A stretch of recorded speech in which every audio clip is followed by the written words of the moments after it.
Do you know what weighs more than discipline? Regret. Discipline weighs ounces. Regret weighs tons. And unless you build a mind that chooses discipline every day, you'll end up carrying regret for a lifetime.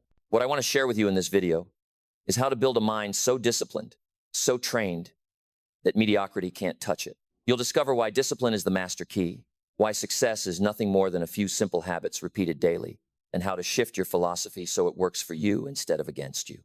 If you've ever struggled with procrastination, distraction, or feeling stuck, this will give you the clarity to finally break free. Let's be honest, most people know what to do. Read the books, save the money, do the work, but they don't do it. Why? Because the mind is weak. It chases comfort. It avoids pain, and it whispers excuses. The tragedy is, comfort today always becomes regret tomorrow. But here's the good news. You can turn that around. You can front load the pain, embrace the discipline, and build a mind so strong it scares mediocrity away. In the minutes ahead, I'll show you how discipline becomes the bridge between where you are and where you want to be. We'll talk about how philosophy shapes your daily choices, how small errors repeated each day lead to failure, and how small disciplines practiced daily lead to success. I'll share stories from losing everything at 25 to discovering the power of a new philosophy that prove anyone can build a disciplined mind. And along the way, I'll reveal the subtle traps that keep most people average and how you can avoid them. Stay with me because one idea, applied with discipline, can change your entire future. Now, here's something most people completely miss. They think their life changes when the government changes, or when the company changes, or when the economy improves. But the truth is, your life only changes when you change. And the very first change that matters is the change in your personal philosophy. Think of it like this. We all live with the same winds. The winds of opportunity, the winds of challenge, the winds of winter and summer. The same winds blow on us all. But isn't it interesting how two people can live in the same country, work in the same town, maybe even start with the same education, and one of them builds a fortune while the other barely gets by? It's not the wind, it's not the weather, it's not the government, it's the set of the sail. Your philosophy is the sail. If the sail is torn, if it's pointed the wrong way, then the strongest wind in the world won't take you where you want to go. But when you adjust the sail, when you fix your thinking, that's when the same wind that destroys others will take you to the next harbor of your choosing. Now, why does this matter so much? Because if you don't catch this idea, you'll spend your whole life cursing the winds. You'll blame the job, you'll blame the economy, you'll blame your parents or your education. And here's the tragedy, you'll never touch the real cause. If you change the cause, you change the effect. If you change your philosophy, you change your life. Let me give you the proof. When I was 25 years old, I was broke. Dead broke. I had a family, responsibilities. And yet when a little Girl Scout came to my door one afternoon, selling cookies $2 a box I couldn't buy. Not because I didn't like cookies, not because I didn't want to help. I just didn't have the money. And I remember lying to that little girl, telling her, "We already have plenty of cookies." And as she walked away, I closed the door and leaned against it and thought, this has got to change. I can't keep living this way. But here's what I discovered. The reason I was broke wasn't my job. It wasn't the price of things. It wasn't my boss or my neighbors. It was me. It was the way I thought. It was my philosophy. From 19 to 25, I kept waiting for the world to change. But nothing changed until I decided to change my own sail. And that's when I found a mentor who started pulling apart my excuses. He told me something I never forgot. He said, "Jim, get a clean sheet of paper and write down all your excuses for not being where you want to be." So I did too many taxes, too many bills, the government, the boss, the system. He looked at it and said, "Now tear it up. On the next page, write one word, me. That's the problem, and that's the solution." See, once I understood that, I finally knew what to do. Stop blaming the wind. Stop waiting for rescue. Start working on the set of my own sail. That's when everything began to turn. And I'll tell you, once that idea hits you, it keeps you awake at night. I went from sleeping like a baby, meaning I used to sleep 6 hours at night and cry the rest of the time, to lying awake with excitement because I discovered I could change my philosophy. And by changing it, I could change my entire future. Now let me challenge you. What philosophy are you living by today? Is it a philosophy of excuses or a philosophy of progress? Do you say, I can't because, or do you say, I must because? One philosophy keeps you stuck. The other takes you forward. And here's the magic. You don't need new winds. You don't need new weather. You don't need a new boss. You need a new philosophy. And once that shifts, you start to see everything differently. The same job that used to frustrate you becomes an opportunity to grow. The same paycheck that seemed too small becomes the seed money for your new development. The same problems that used to discourage you become the weight that builds your muscle. Because when the sail is set right, every wind works in your favor. So remember this. Success is not something you pursue. It's something you attract by the person you become. And becoming begins with philosophy. Fix the thinking, and you fix the life. Now that's powerful enough on its own. But combine that with the next idea I want to share with you, the choice we all have between two kinds of pain, and you'll begin to understand why some people build discipline that lasts, while others collapse into regret. Now here's the next thing I want you to think about, and it may sting a little. But if it stings, that means it's working. Every one of us, no matter where we live, no matter what background we came from, no matter what resources we have or don't have, every one of us must suffer one of two pains. And I promise you, there's no escaping it. You either take on the pain of discipline, or you eventually suffer the pain of regret. That's it. Those are the only two options on the table. And the difference between the two is not just a little difference. Discipline weighs ounces. Regret weighs tons. Now, why do I call discipline a pain? Because it is. Let's not dress it up. Discipline is not always easy. It means waking up earlier than you feel like. Reading when you'd rather watch television. Saving when you'd rather spend. Working on your craft when you'd rather go play. Discipline is telling yourself no when everyone else around you is saying yes. And that stings, that costs, that demands something from you in the moment. But here's the good news. Discipline costs you in ounces. Just a little pain now. A little inconvenience. A little denial of comfort. And once you've paid that small price, you get the reward that keeps on paying. But regret, that's a pain that doesn't leave you alone. Regret shows up later, when the price tag has grown. Regret comes knocking at the door when it's too late to change the decision. Regret says, if only I had started earlier. If only I had stuck with it. If only I had learned the lesson when I first heard it. And here's the cruel thing about regret. It doesn't weigh ounces. It weighs tons. It comes with a heaviness you can't just shrug off. You can ignore discipline today, but you won't ignore regret tomorrow. Let me paint the picture. Think about a gym bag. You grab it in the morning and it feels heavy for a few minutes as you walk to the car. You drag yourself to the gym, you sweat, you push yourself, and you come home a little sore. That's discipline. It weighs a few ounces. But think about the man who refuses to carry that bag, who refuses to feel that soreness. Fast forward 20 years now, he carries the regret of poor health, of sickness, of limited energy. That weight is measured in tons. And by the time he realizes it, the opportunity has passed him by. Now, I want you to imagine yourself at 80 years old, sitting on a porch, reflecting on your life. Do you want to look back and say, I paid the small price of discipline every day, and because of that, I lived with strength, I lived with pride, I lived with freedom? Or do you want to say, I avoided the ounces, and now I live with tons of regret? Because here's what I know, one way or another, you will pay. Life collects from all of us. The only question is whether you pay up front in ounces or you pay later in tons. And you know, most people think mediocrity comes from laziness, from doing nothing. But that's not quite true. Mediocrity comes from postponing discipline. It comes from saying, I'll do it tomorrow. I'll start next week. I'll change when things settle down. And you know what happens? Tomorrow becomes next week. Next week becomes next year. And next year becomes a lifetime.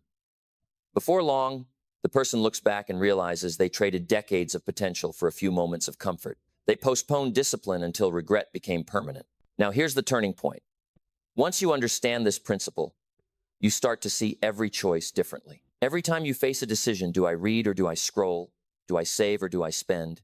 Do I exercise or do I stay on the couch? You'll hear a little whisper. The whisper will say, this choice will either cost you ounces now or tons later. Which do you prefer? And if you train yourself to listen to that voice, to choose the ounces, you'll build a mind so disciplined that regret won't have a home in your life.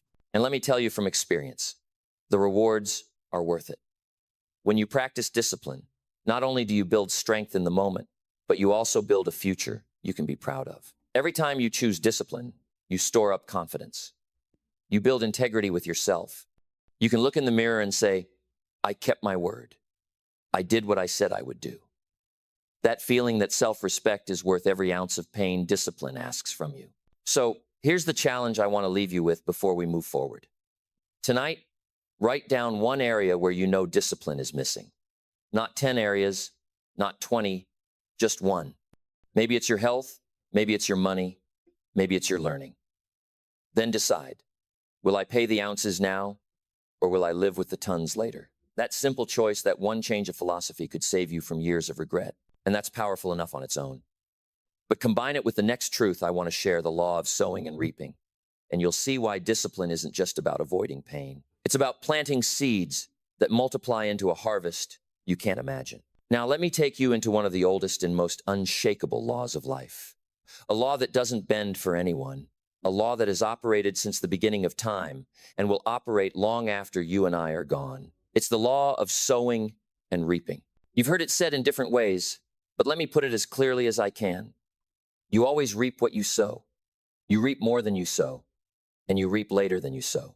And once you understand that, once you let that sink in, you'll never look at a day the same again. Because every day is planting season. Every choice is a seed. Every action is going into the soil of your future, and that soil is no respecter of persons. It doesn't care who you are. It only cares about what you sow. Think of it.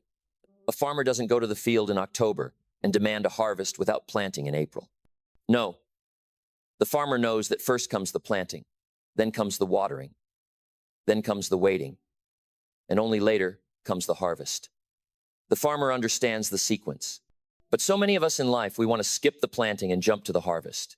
We want the reward without the work, the success without the discipline, the fruit without the seed. And that's why so many lie disappointed, because they stand in empty fields, expecting crops they never planted. Now let me set the stakes. If you sow nothing, you reap nothing. Simple as that. And if you sow weeds, bad habits, wasted time, negative words, you can't expect a harvest of success. The soil doesn't discriminate. It will return exactly what you put in it. That's the frightening part, but also the exciting part. Because if you choose to sow discipline, if you choose to sow learning, if you choose to sow action, then sooner or later that soil has no choice but to reward you. The harvest might not come tomorrow. It might not even come this year, but the law guarantees it will come. Let me give you a picture. Imagine two men with the same opportunity. One goes out in spring with his bag of seed. He walks the fields. He bends his back. He plants row after row. It's hard work, but he knows the law. He knows that come fall, those seeds will multiply into more than he planted. The other man stays home. He says, the weather isn't quite right. I'll wait until it's easier. Maybe tomorrow. And spring passes, summer comes, and when fall arrives, the first man is bringing in baskets of grain while the other man is staring at empty fields saying, why me? Why do I always come up short? The answer is simple. He didn't sow. And don't we see this everywhere? People envy the man who has built wealth, but they never saw him planting the seeds of saving and investing day after day. They admire the athlete, but they never saw her planting the seeds of training when nobody was watching. They look at the couple with a strong marriage, but they never saw the countless seeds of patience, forgiveness, and love planted over years. The law is universal. You can't cheat it, you can't bribe it, and you can't skip it. If you want the harvest, you must plant the seed. Now, here's the part that should excite you. You always reap more than you sow. One seed of corn produces a stalk with several ears, each with hundreds of kernels. That's multiplication. That's the generosity of the soil. And life works the same way. One act of discipline today, reading 10 pages, saving $10, making one phone call might seem small, but it multiplies. Those 10 pages become hundreds of books over the years. That $10 grows into thousands of dollars invested. That one phone call opens doors to friendships, business, opportunities you never dreamed of. Never underestimate the power of a single seed sown consistently. And remember this, You always reap later than you sow. That's why discipline is so hard for people, because the harvest is delayed. You can plant good habits today and not see the reward for weeks or months. And that's when most people quit. They say, I've been eating healthy for 2 weeks and nothing has changed. I've been saving for 6 months and I'm still not rich. I've been reading for a year and I'm still not a genius. But you have to understand the law harvest always comes later. It takes time for the roots to grow, time for the crop to mature. If you quit before the season turns, you forfeit the reward that was on its way. So what's the lesson? Treat every day like planting season. Don't ask, what can I reap today? Ask, what seeds am I planting today that will reward me tomorrow? Sow honesty, and you'll reap trust. Sow kindness, and you'll reap friendship. Sow discipline, and you'll reap freedom. Sow excuses, and you'll reap regret. The soil never lies, and I want to challenge you to take this personally. Tomorrow morning, when you wake up, ask yourself, what am I sowing today? And then remember, the harvest is guaranteed. The only question is whether you'll like what you see when the crops come in.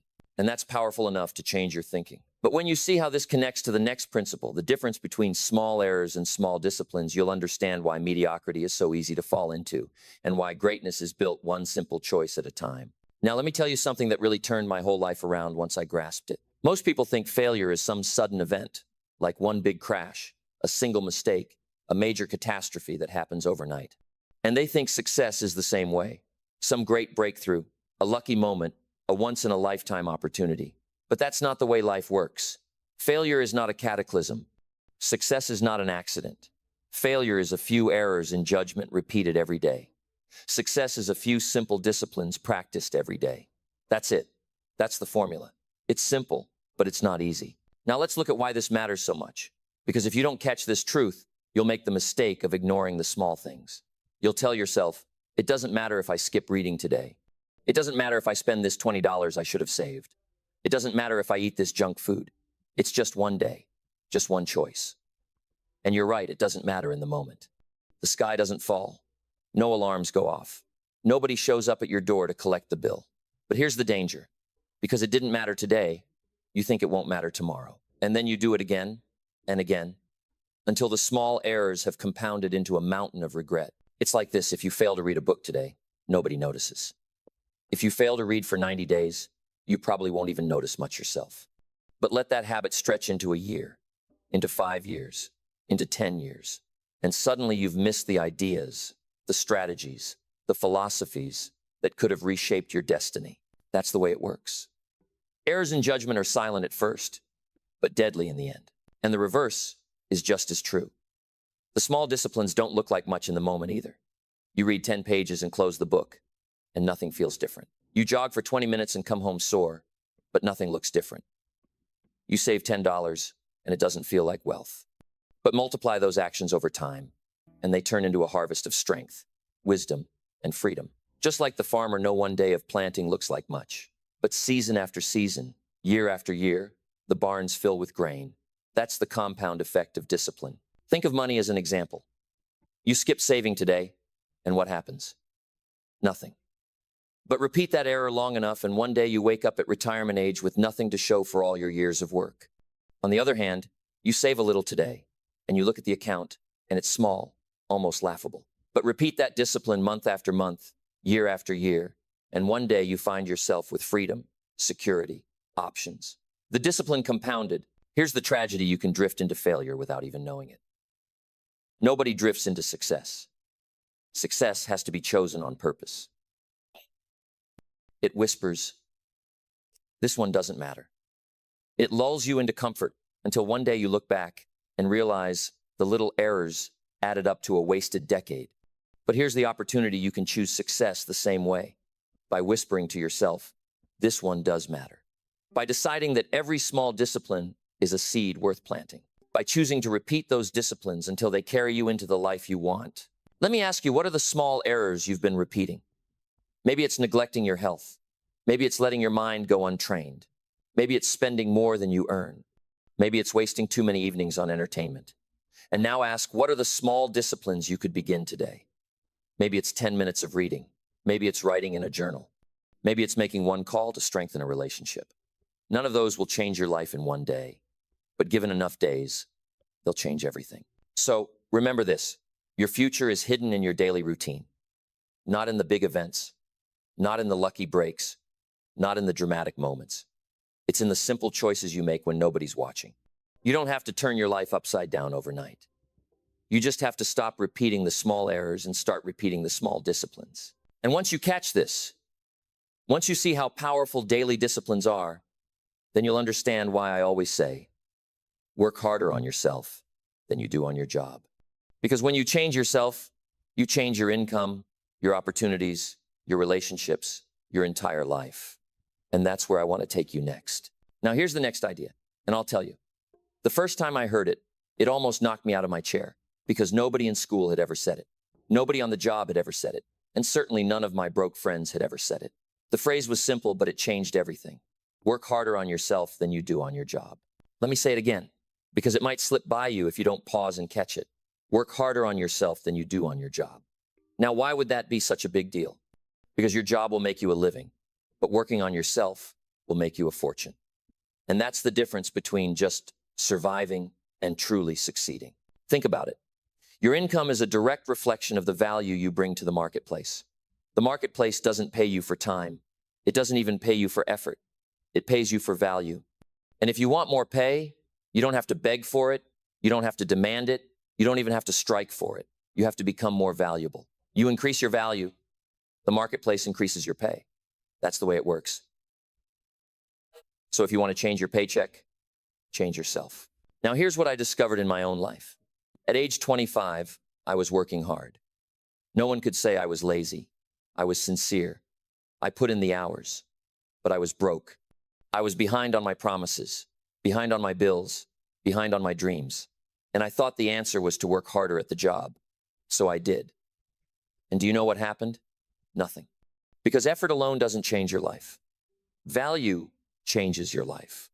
And value comes from personal development. So my mentor taught me, read the books, take the notes, go to the seminars, listen to the tapes. Don't just work at the job. Work on your mind, work on your skills, work on your philosophy. And at first it sounded strange, but then it started to make sense. Because if I became more, I could attract more. If I became wiser, more disciplined, more skilled, I wouldn't have to chase opportunity. Opportunity would chase me. Let me give you an example. Formal education will make you a living, but self-education will make you a fortune. Isn't that powerful? And you know why? Because schools can only give you part of what you need. They give you the basics, maybe the degree, maybe the piece of paper, but they don't give you the habits, the hunger, the personal philosophy that builds real wealth. That part you have to give yourself. That's self-education, and it never ends. Here's what I did. I started a journal, and I wrote everything down, ideas, quotes, lessons, reflections. That journal became my personal treasure chest. Why? Because memory fades, but ink lasts. And over time, I realized my journals were worth more than the money in my bank account because they contained the seeds of every change, every breakthrough, every success I experienced. Imagine the value if you started today, and 10 years from now, you could open a library of your own thoughts, your own progress, your own discoveries. That's working harder on yourself than you do on your job. Now, let me ask you a question. How much time are you investing in yourself each day? Not just working at the job, not just paying the bills, but truly investing in becoming more valuable. Are you reading, studying, listening, reflecting, or are you letting the days slip by while you tell yourself you're too busy? Remember, if you neglect self-education, you may make a living, but you'll miss the fortune. And fortune is not just money, it's freedom, it's respect, it's options, it's the ability to do what you want, when you want, with the people you love. That's what you gain when you invest in yourself. And don't think it takes massive leaps. It starts with small disciplines, 15 minutes of reading, a page of journaling, listening to an audio on your commute. Tiny investments that compound into incredible results. Because remember, every day you either repeat small errors or small disciplines. This is one of the most important disciplines you can repeat, the discipline of self-education. So here's the challenge. Tonight, take a look at your library. Is it filled with entertainment or is it filled with education? Take a look at your schedule. Is it filled with distractions or is it filled with time to grow? If you work harder on yourself than you do on your job, you'll never be the same again. You'll move from making a living to designing a life. And that's powerful enough by itself. But when you connect self-development with another principle, the power of goals, you'll see how personal discipline becomes unstoppable. Because goals have the power to pull you into a future worth living for. And that's exactly where we're headed next. Now, here's something that truly separates the average life from the extraordinary life: the power of goals. Let me tell you, most people drift through their days without a clearly written set of goals. And because of that, they live life by accident rather than by design. They get caught in the current, moving whichever way the tide goes, reacting to circumstances, tossed around by other people's agendas, always busy, but never advancing. And then they wonder why year after year looks the same, why nothing changes, why their dreams remain just dreams. But here's the truth I discovered from my mentor: goals are the pull. Goals are the magnets that draw you into the future. Without them, life just drifts. With them, life takes on direction, purpose, power. Think about it this way. If you had a ship in the harbor and you took away the rudder, it doesn't matter how strong the winds blow. It doesn't matter how powerful the engine is. That ship will drift until it crashes on the rocks. And isn't that exactly what happens to people without goals? They may have energy. They may have talent. They may even have ambition. But without clearly defined goals, they drift until life crashes them against the rocks of regret. Now, contrast that with a ship whose captain has charted a clear course. Even when the winds are against it, even when the storms rise, the captain can adjust the sails and still reach the destination. That's what goals do for your life. They give you direction, they give you something to aim at, and they pull you forward, even when circumstances aren't in your favor. Why is this so important? Because the opposite is a tragedy. Without goals, life becomes a quiet form of desperation. You get up, you go to work, you come home, you watch a little television, you go to bed, and you do it all over again. And years pass that way, the same routine, the same paycheck, the same frustrations. And one day you wake up realizing you never lived the life you were capable of. You settled for existence when you could have designed a masterpiece. That's the cost of drifting. So what's the solution? Write down your goals. Not in your head, not vague wishes you carry around, but clear, written, specific goals. Because writing turns wishes into commitment. Writing tells your mind, this is serious. This is where we're going. And once you've written them down, something remarkable happens. You begin to see opportunities you never noticed before. You begin to make decisions differently. You begin to measure your days by whether they move you closer to your goals or farther away. Goals sharpen your vision. Now, let me give you proof from my own life. You remember that Girl Scout cookie story I told you earlier, when I couldn't afford $2 and I lied to that little girl? That day, I made a vow. I said to myself, never again. I will never be embarrassed again by not having money in my pocket. I will never be broke again. And that vow turned into a goal. My nitty-gritty reason, as I like to call it. Not a lofty dream at first, just a simple, clear, painful, motivating goal. And that single goal lit a fire under me. It pushed me to study, to read, to discipline myself, to change my habits. Because when the reason is strong enough, the how-to shows up. And that's the power of goals. They give you reasons. And reasons always come first. Now, you might be thinking, but Jim, what if I don't know what I want? And that's okay. Most people start out not knowing. That's why I say start small. Write down what you'd like to have, what you'd like to do, who you'd like to become. Don't worry if it's perfect. Don't worry if it sounds silly. Just get it on paper. Because the very act of writing clarifies your thinking. And over time, your goals will refine. They'll expand. They'll grow with you. But you've got to start. You can't steer a parked car. And here's the real value of goals. And I hope you catch this. It's not just the achievement of the goals. That's secondary. The real value is the person you become in pursuit of them. What's the value of becoming a millionaire? Not the $1 million. The true value is the skills, the knowledge, the discipline, the character you had to develop to earn the million. Because here's the truth. If you took away the money from someone who had truly earned it, they'd make it back again. Why? Because the money isn't the treasure. The person you became is the treasure. That's the miracle of goals. They transform you in the process. So let me leave you with this challenge. Tonight, take a blank page and start writing. Write 50 things you'd like to achieve in the next 10 years. Don't edit yourself. Don't hold back. Don't worry about how it's not about the how right now. It's about the what. Then circle the most important ones. the ones that stir you when you read them. And for those, write down why. Why do you want them? Because the why makes the what possible. And once you know the what and the why, the how will begin to show up. That's the power of goals. And when you combine the power of goals with the value of time, when you understand that every day is a piece of your life you can never get back, then you'll begin to use your time with wisdom, not waste. That's where I want to take you next. Now let's talk about something even more precious than money. Something so valuable you can never buy more of it, no matter how rich you become. Something that slips through your hands whether you pay attention or not, and that something is time. You can make more money, you can lose money and earn it back, you can buy new clothes, a new car, even a new house, but you can never buy another day once it's gone. Once a day is spent, it's gone forever. And that's why I say time is more valuable than money, because money can be replaced, time cannot. The tragedy is that most people treat their time far more casually than their money. They'll watch their bank account like a hawk, but let their days disappear without a thought. They'll guard their wallet from a thief, but give their hours away to television, to gossip, to meaningless distractions. And then one day they look back and realize whole years have slipped through their fingers, years they can never get back. And I'll tell you something, when you've lost your money, you can feel poor. But when you've lost your time, you feel empty. And emptiness is far worse than poverty. So how do you change this? You begin by asking a different question. Most people ask, how can I get through the day? But successful people ask, how can I get from the day? That little shift changes everything. Getting through the day is survival. Getting from the day is growth. Getting through the day is killing time. Getting from the day is investing time. One leaves you the same, the other makes you better. And the difference is discipline. Think about this. A journal can become one of the greatest tools of your life because it allows you to capture the value of your days. Most people experience life and then let the lessons fade. They don't write them down.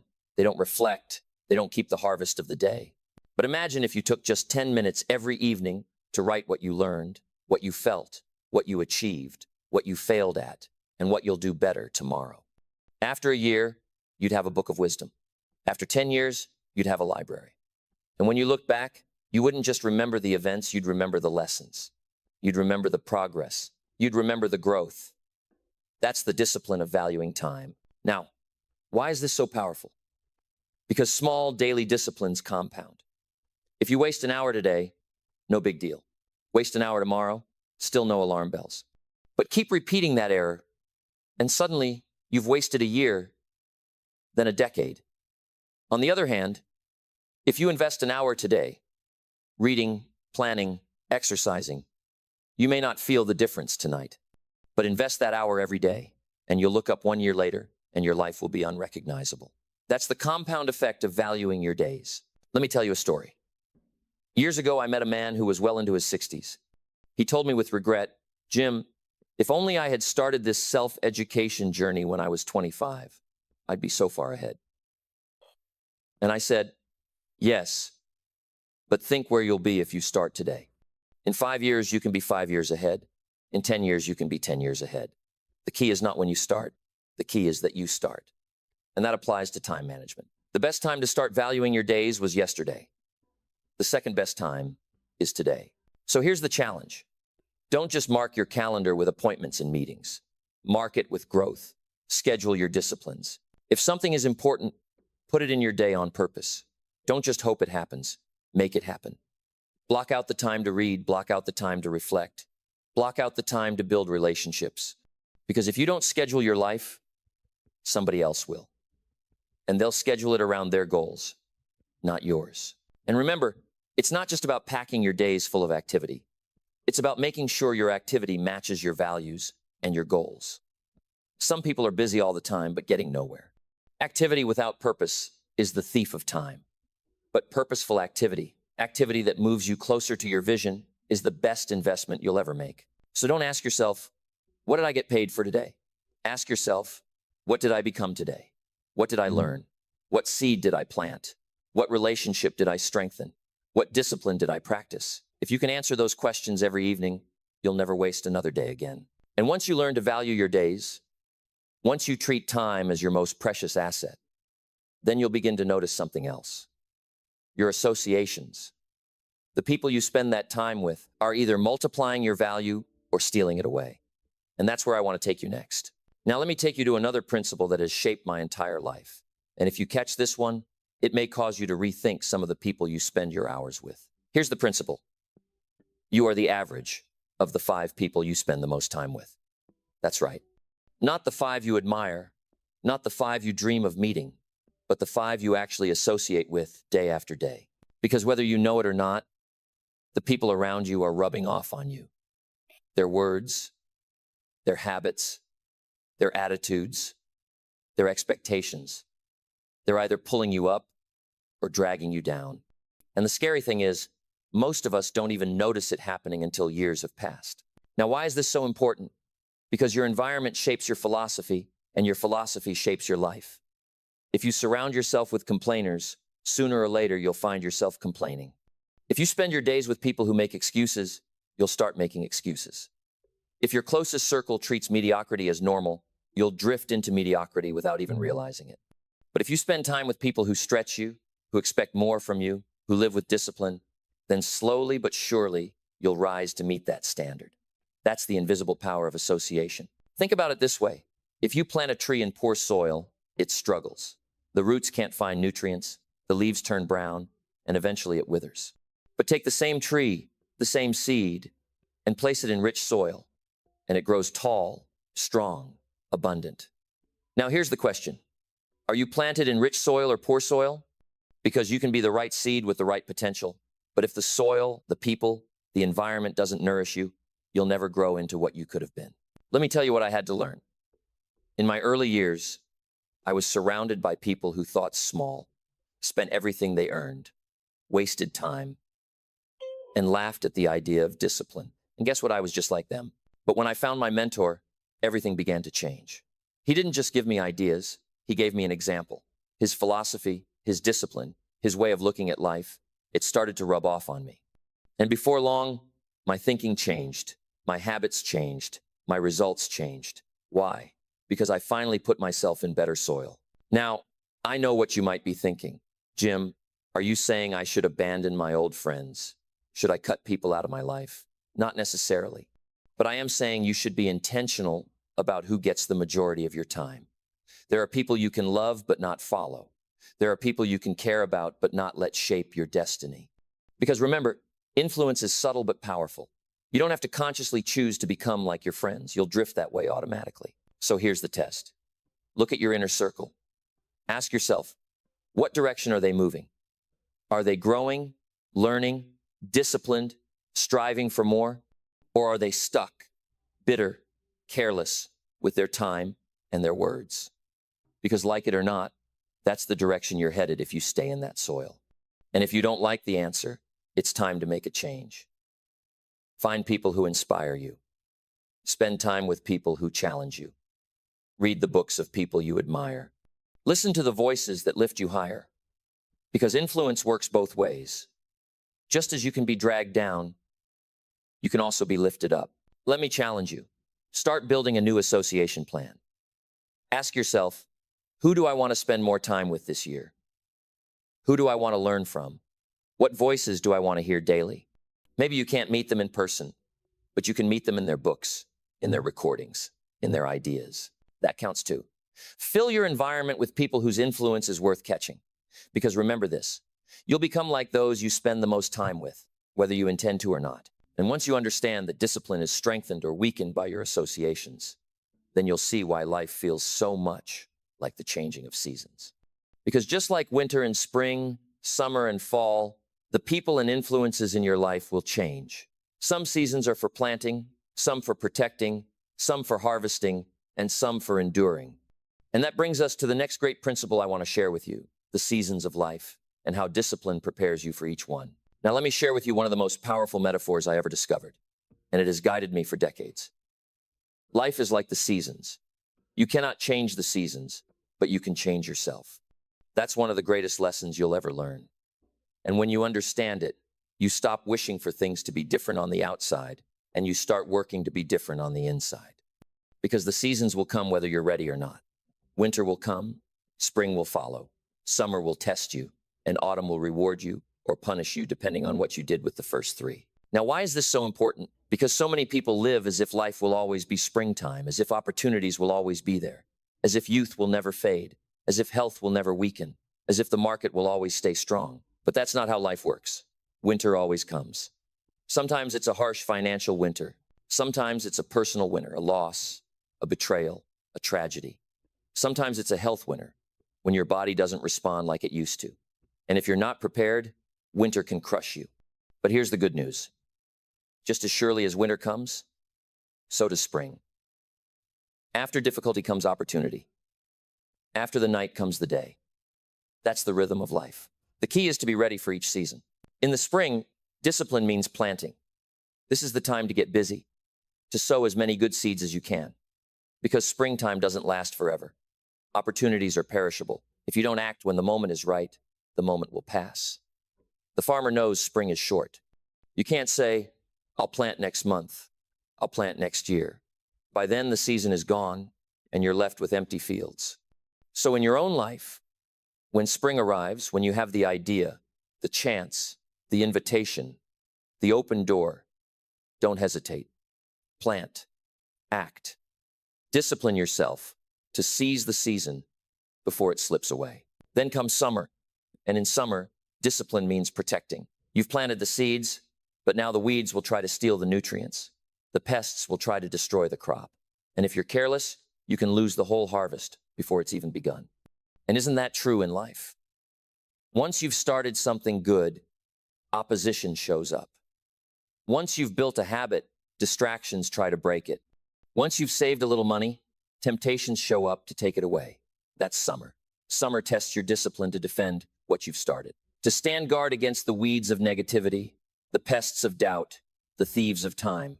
Because if you don't protect what you've planted, someone or something else will consume it. After summer comes autumn, and autumn is harvest. This is when the results show up. This is when the law of sowing and reaping becomes visible. If you plant it in the spring and protect it in the summer, then autumn is a time of joy, of celebration, of plenty. But if you neglected to plant, or you failed to protect, then autumn is a time of regret.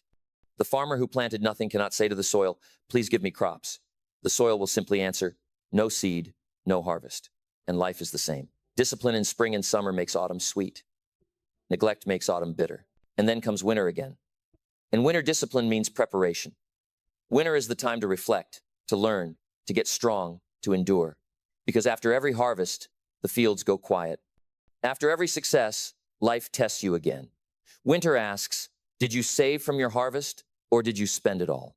Did you learn from your mistakes, or will you repeat them? Winter is not meant to destroy you. It's meant to make you tougher, wiser, more grateful. Because you know what follows winter? Spring again. The cycle begins anew. So what's the great lesson of the seasons? Don't wish for better seasons. Work on being a better farmer. Don't curse the winter. Don't complain about the shortness of spring. Don't whine about the weeds of summer. Don't grieve over the size of your harvest in autumn. The seasons will not change for you. And if you do, every winter becomes survivable. Every spring becomes an opportunity. Every summer becomes manageable. And every autumn becomes a reward. Now let me ask you, what season are you in right now? Are you in a winter, struggling, wondering if it will ever end? Then hold on, because spring is coming. Are you in a spring full of opportunity and energy? Then act, because the season is short.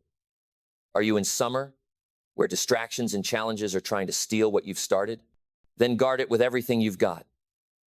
Are you in autumn, reaping the results of your past choices? Then learn, celebrate if it's good, reflect if it's bad, but learn either way. Because the seasons will keep turning, and the wise adjust their discipline to match the season.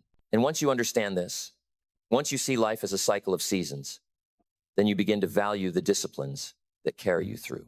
And one of those disciplines that touches every season is the discipline of money, of wealth, of managing your resources. Because wealth is not first about money, it's about philosophy and discipline. And that's where I want to take you next. Now let's talk about money.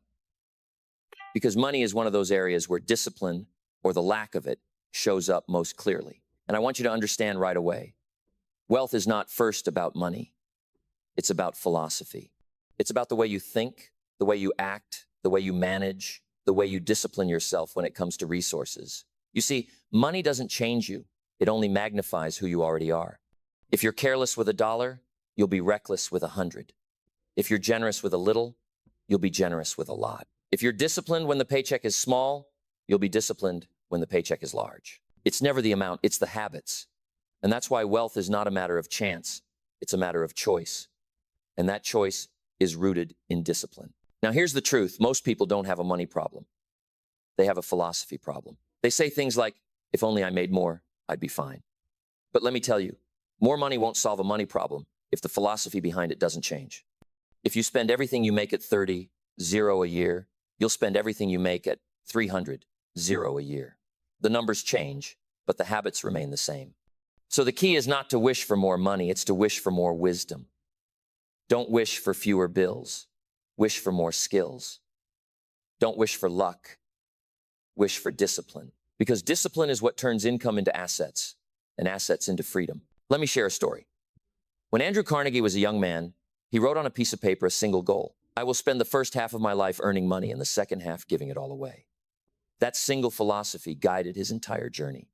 He went on to build one of the greatest fortunes in history, and then he gave away the majority of it, building libraries, schools, institutions that shaped generations. Now think about that.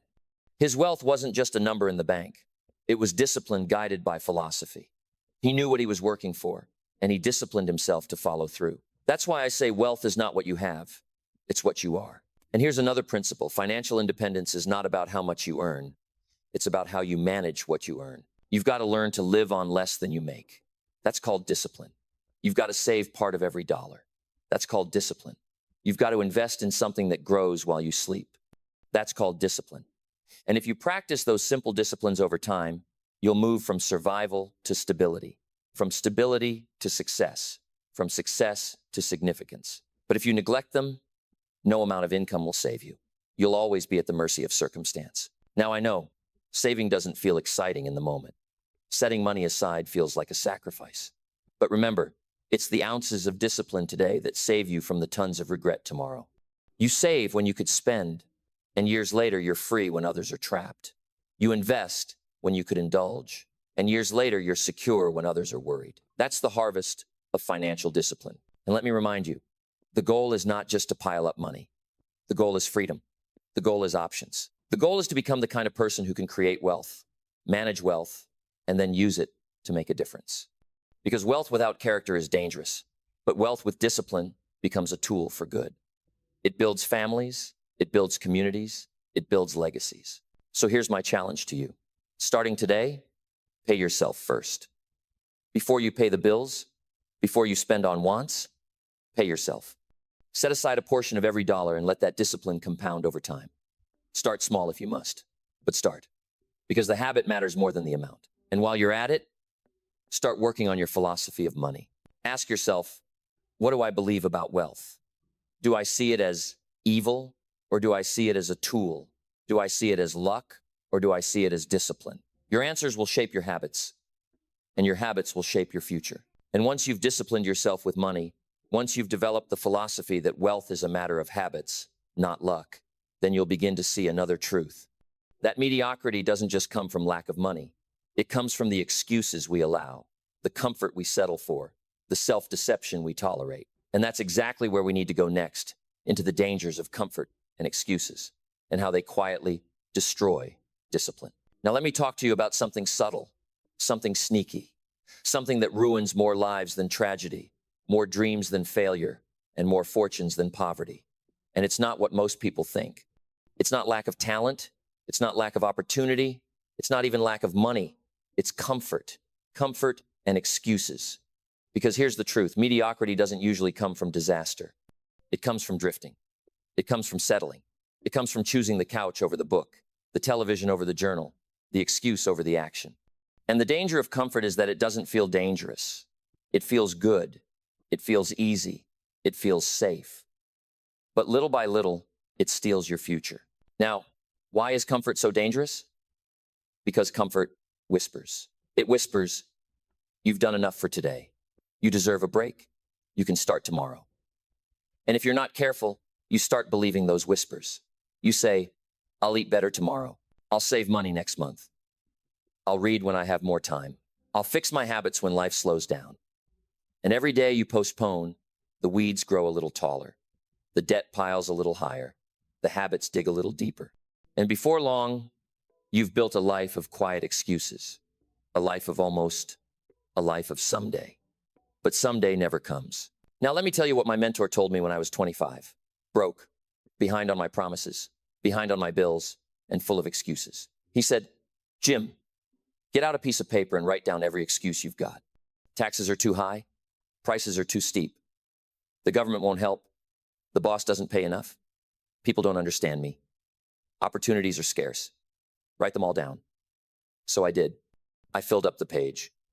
And then he looked at it, handed it back to me, and said, now tear it up. Get another page and write one word at the top. Me. That's the problem. And thank God that's also the solution. I'll never forget that moment. It stung, but it saved me. Because excuses are nothing more than lies we tell ourselves to stay comfortable. And once I ripped up that page, I had no one else to blame. That's when my philosophy began to change. Think about it. Excuses are like a credit card. They give you temporary comfort now, but the bill comes later with interest. You put off discipline today, and it feels fine. You say, not tonight, not this week, and nothing bad happens immediately. But the bill shows up months later in the form of regret, in the form of missed opportunities, in the form of dreams that slipped away. That's the real cost of excuses. They let you feel good now and guarantee you'll feel terrible later. Now here's the flip side. Discipline does the opposite. It makes you uncomfortable now so you can be comfortable later. You deny yourself the dessert now, and you enjoy health later. You save the money now, and you enjoy freedom later. You read the book now, and you enjoy wisdom later. Discipline and excuses both ask for a price. One collects up front in ounces, the other collects later in tons. So let me ask you, where have you let comfort steal your future? Where have you believed the whisper of tomorrow? Where have you traded discipline for excuses? Maybe it's in your health. Maybe it's in your finances. Maybe it's in your relationships. The area doesn't matter. The principle is the same. You can't drift your way to excellence. You can't excuse your way into greatness. You can't comfort your way into freedom. Now here's the challenge. Tonight, get a fresh piece of paper and write across the top. No more excuses. Maybe it's, I don't have time. Maybe it's, I don't have the money. Maybe it's, I'll start when I feel ready. Write it down and then rip it up. Tear it to shreds. Replace it with a single word, me. Because once you accept responsibility, you gain power. And once you have power, you can build discipline. And once you build discipline, mediocrity has no place in your life. And that's powerful enough on its own. But there's one more step I want to share with you. Because once you've thrown away your excuses, you still have to build something strong in their place. You have to build character. You have to build the kind of discipline that isn't punishment, but training, the kind that shapes your very identity. And that's exactly where I want to take you next. Now, let me take you deeper into the heart of this whole message. Because up until now, we've been talking about discipline as action, reading the books, saving the money, guarding your time, planting the seeds, and that's all true. But discipline is more than action. Discipline is character. It's the backbone of who you are. It's the invisible part of your life that shapes everything visible. And once you understand this, you stop treating discipline as punishment, as something harsh or restrictive, and you start seeing it for what it really is: training. Discipline is not there to take away your freedom. Discipline is there to give you freedom. Discipline is not a cage. It's the wings that allow you to fly. Now, why do I say discipline is character? Because every time you keep a promise to yourself, you're shaping your identity. You're proving to yourself that you can be trusted. And that inner trust is priceless. When you tell yourself, I'll wake up at 6, and you do, something happens inside you. Stand taller. When you say, I'll save a portion of this paycheck, and you do, you begin to believe in your own word. When you say, I'll read this book, and you finish it, you start to build an unshakable confidence. But flip it around. Every time you break a promise to yourself, every time you say you'll do it and you don't, you weaken that trust. You chip away at your own integrity. And eventually you stop believing yourself. And if you don't believe yourself, who will? So discipline is not just about what you do, it's about who you become. It shapes your character. It shapes the way you walk into a room, the way you speak, the way people respond to you. People can sense it. They can tell if you're a person who keeps your word or not. And the truth is, character shows up long before the results do. Discipline today becomes reputation tomorrow. The man who keeps promises in private will be trusted in public. The woman who holds herself accountable when no one is watching will be given responsibility when everyone is watching. Discipline builds character, and character builds influence. Now let me give you a picture. Think of a kite. A kite doesn't fly because the wind is gentle. It flies because it rises against the wind. It's the resistance that makes it soar. And isn't that what discipline does for us? Discipline is the resistance that builds our strength. Discipline is the wind against which we rise. Without it, we drift aimlessly. With it, we soar. And here's the irony. Most people spend their whole lives trying to avoid resistance, trying to make life as easy as possible, trying to eliminate every struggle. But it's in the very struggle that character is formed. It's in the resistance that greatness is born. Now, I know what some of you are thinking. Jim, I've failed too many times. I've broken too many promises to myself. I don't have the character you're talking about. And I understand that feeling. I've been there. But let me assure you, character can be rebuilt. Integrity can be restored. And it starts with the smallest act of discipline. Keep one promise today. Just one. And tomorrow, keep another. And as you string those together, day after day, you'll rebuild that inner trust. You'll start to believe in yourself again. And when you believe in yourself, you become unstoppable. And here's the great secret. Discipline doesn't just change your habits, it changes your destiny. Because destiny is not some mysterious force out there controlling you. Destiny is the accumulation of disciplined choices made day after day. Discipline writes the story of your future, one line at a time. And when you know that, you stop waiting for luck. You stop waiting for rescue. You stop waiting for the winds to change. You realize the power is in your hands, in your daily choices, in your character. So here's the challenge. Stop seeing discipline as punishment. See it as training. Every act of discipline is a rehearsal for the person you're becoming. Every time you push against the wind, you're rising higher.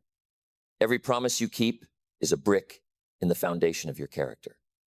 And once your character is strong, mediocrity doesn't stand a chance. It looks at you and it trembles because it knows you won't give in to excuses. You won't collapse under comfort. You won't be blown off course by the winds. You've built a mind, a will, and a character that terrifies mediocrity. And that's the closing picture I want to leave with you. Success is not something mysterious. It's not something reserved for the lucky few. Success is simple disciplines practiced every day. Failure is simple errors repeated every day. Mediocrity is the slow surrender to comfort and excuses. Greatness is the daily victory of discipline over those excuses. And the bridge from where you are to where you want to be is built out of nothing more and nothing less than character and discipline. So here we are. We've traveled through philosophy, through discipline, through sowing and reaping, through goals, time, associations, the seasons of life, the dangers of excuses, and the building of character. And if you've stayed with me this far, it tells me something about you. It tells me you're serious. You're not just curious. You're committed. Because the truth is, most people click away long before the harvest. They want the quick answer, the shortcut, the easy fix. But you're still here, and that means you're ready to do the real work. And the real work is not out there somewhere. It's inside. It's in your philosophy. It's in your habits. It's in the daily disciplines that nobody sees, but everybody eventually feels. Let me remind you of something I've said many times. Success is not something you pursue. It's something you attract by the person you become. That's the great secret. If you want more, you must become more. If you want things to change, you must change. If you want life to improve, you must improve. And the bridge between where you are and where you want to be is built out of nothing more than discipline. Discipline is the glue that holds your philosophy together. Discipline is the bridge between your goals and your accomplishments. Discipline is the quiet force that turns dreams into reality, day by day, choice by choice. Now think of what we've covered. We said philosophy is the set of the sail. You can't control the wind, but you can control the way you set your sail. That's discipline. We said every day you must suffer one of two pains, the pain of discipline or the pain of regret. Discipline weighs ounces, regret weighs tons. Choose wisely. We said life works by the law of sowing and reaping. You reap what you sow. You reap more than you sow. and you reap later than you sow. So plant wisely. We said failure is just a few errors in judgment repeated every day, and success is just a few simple disciplines practiced every day, that's all. We said work harder on yourself than you do on your job, because your job will make you a living, but working on yourself will make you a fortune. We said goals are magnets that pull you into the future, and the real value of goals is not just what you achieve, but who you become in the pursuit. We said time is more valuable than money, because you can make more money, but you can never make more time. And the secret is not to get through the day, but to get from the day. We said you are the average of the 5 people you spend the most time with, so choose your associations with discipline. We said life is like the seasons, winter, spring, summer, fall. And the key is not to curse the seasons, but to prepare yourself for them. We said wealth is not money first. It is philosophy and discipline. We said comfort and excuses are the silent enemies of greatness, and the cure is to take full responsibility. And finally, we said discipline is not punishment, it is training. It is the daily rehearsal of the person you are becoming. Now, if you let all that sink in, it comes down to a simple truth. Mediocrity doesn't happen because life is unfair. Mediocrity happens because people choose comfort over discipline, excuses over responsibility, drifting over direction. But if you decide today, right now, to build a mind so disciplined that it terrifies mediocrity, then your whole future changes. You will rise against the winds. You will plant seeds that multiply into abundance. You will use your time as an investment, not a waste. You will attract wealth, not chase it. You will live by character, not by chance. And one day, people will look at you and wonder how you built such a life. And you'll know it wasn't luck. It wasn't magic. It wasn't chance. It was discipline. Simple disciplines, practiced every day, guided by a philosophy that kept your sail set in the right direction. So here's my final challenge to you. Don't let tonight just be another night where you heard a good message and did nothing about it. Take one discipline and begin it tomorrow. Just one. Start reading 10 pages. Start saving $10. Start writing in a journal. Start walking for 20 minutes. Start waking up a little earlier. Don't try to change your whole life overnight. Just begin. And then repeat. Because once you taste the fruit of discipline, you'll never want to go back to the bitterness of regret. And remember this affirmation. Don't wish it were easier, wish you were better.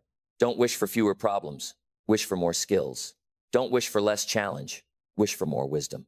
Because when you become better, when you grow stronger, when you get wiser, everything else changes with you. Now, if you found value here, and I trust you did, then I want you to take the next step.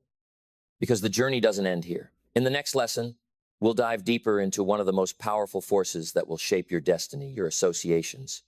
Who you spend time with, who you let speak into your life, who you allow to influence your thinking. That one decision alone can multiply or destroy everything we've talked about tonight. So click on the next video and let's walk together into that next principle. Because your future is waiting and mediocrity is watching. Let's give mediocrity something to fear. Why is it that the most successful people in history were early risers? It's not because they loved the alarm clock. It's because they discovered a secret that the first hours of the day shape all the hours that follow. If you own the morning, you own the day. And if you own the day, you own the year. In this video, I want to show you how to turn the early hours of the day into the foundation of your success. You'll learn the simple system for making mornings productive, how to avoid wasting that time, and how to use it to build discipline that will change your year. If you've ever felt like you start the day already behind, this will give you the structure to finally take control. And the good news is, it doesn't take complicated routines. Just a few simple disciplines practiced each morning can set the tone for everything else. Now, I know what some people think. They say, I'm not a morning person.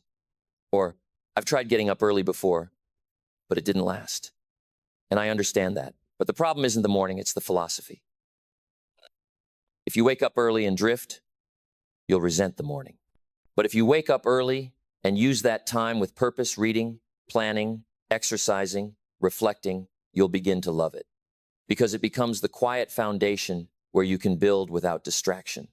It's the time of day when the world is silent, but your mind is sharp. And if you can master those hours, you'll find that the rest of the day begins to follow your lead instead of controlling you. So here's what we're going to cover in the next 70 minutes. I'm going to walk you through a system for productive mornings. We'll talk about why the early hours matter, why discipline practiced before dawn creates momentum for the entire day.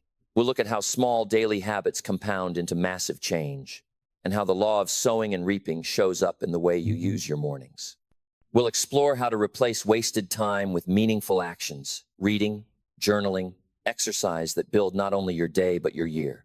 Along the way, I'll share the stories of what I learned when I shifted my mornings, the lessons my mentor taught me, and the challenges that shaped me. And by the end, you'll not only see mornings differently, you'll see yourself differently. Because once you decide to take control of the morning, you begin to take control of your life. Now, here's something most people completely miss. They think mornings are just another part of the day, no different from any other hour. They roll out of bed late, already behind, already rushing, and they wonder why the rest of the day feels chaotic. But let me tell you how you begin. The day shapes how you live the day. The first few hours set the rhythm for everything else. And if you start the day in drift, you'll drift all day. If you start the day in discipline, you carry that momentum forward. The morning is the soil where seeds of discipline are planted, and the harvest shows up in the way the rest of your day unfolds. Think about it. Have you ever noticed how one small decision in the morning can ripple through everything else? Wake up late, skip breakfast, rush out the door, spill your coffee, forget something important, and suddenly the whole day feels like a scramble. But wake up early, take a quiet moment to read, to reflect, to move your body, and suddenly you walk into the day with clarity, with confidence, with energy. Same 24 hours, completely different result. And here's the lesson. It wasn't the day that was different. It was how you entered it. I remember when I used to sleep in. I thought I deserved it. I thought the morning didn't matter. But the truth was, I was always behind. I'd wake up late, rush through the day, and collapse at night, wondering why nothing seemed to change. Then I discovered something simple but powerful. The early hours carry a unique weight. They are quieter, calmer, sharper. And when I began to use them with intention, to read, to plan, to think, my whole life started to change. Because the morning gave me space to set the tone, instead of letting the day set it for me. Now here's why this matters so much. Discipline practiced early multiplies. If you choose discipline before dawn, it doesn't just affect those hours, it leaks into everything else. You feel stronger when you sit down to work. You feel clearer when you face problems. You feel calmer when interruptions come. Why? Because you already proved to yourself that you could direct your morning. And if you can direct your morning, you can direct your day. On the other hand, if you waste those early hours, the whole day feels like it owns you. And by nightfall, regret sets in. So let me paint you a picture. Imagine two people living in the same city. Both wake up at 5 a.m.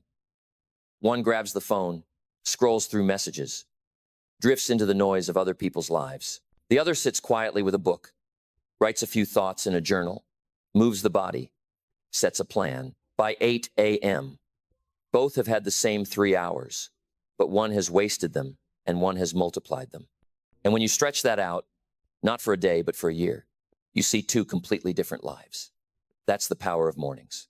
That's why they matter. And let me challenge you, don't think of the morning as just time on the clock. Think of it as the foundation of your day, because the foundation determines the strength of the whole building. If the foundation is weak, the whole structure wobbles. But if the foundation is strong, the structure stands tall. Each morning is your chance to lay down that foundation. And if you lay it right, the rest of the day rests on it.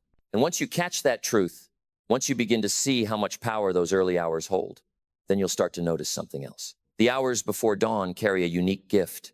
They are quiet, undisturbed, unclaimed by the world.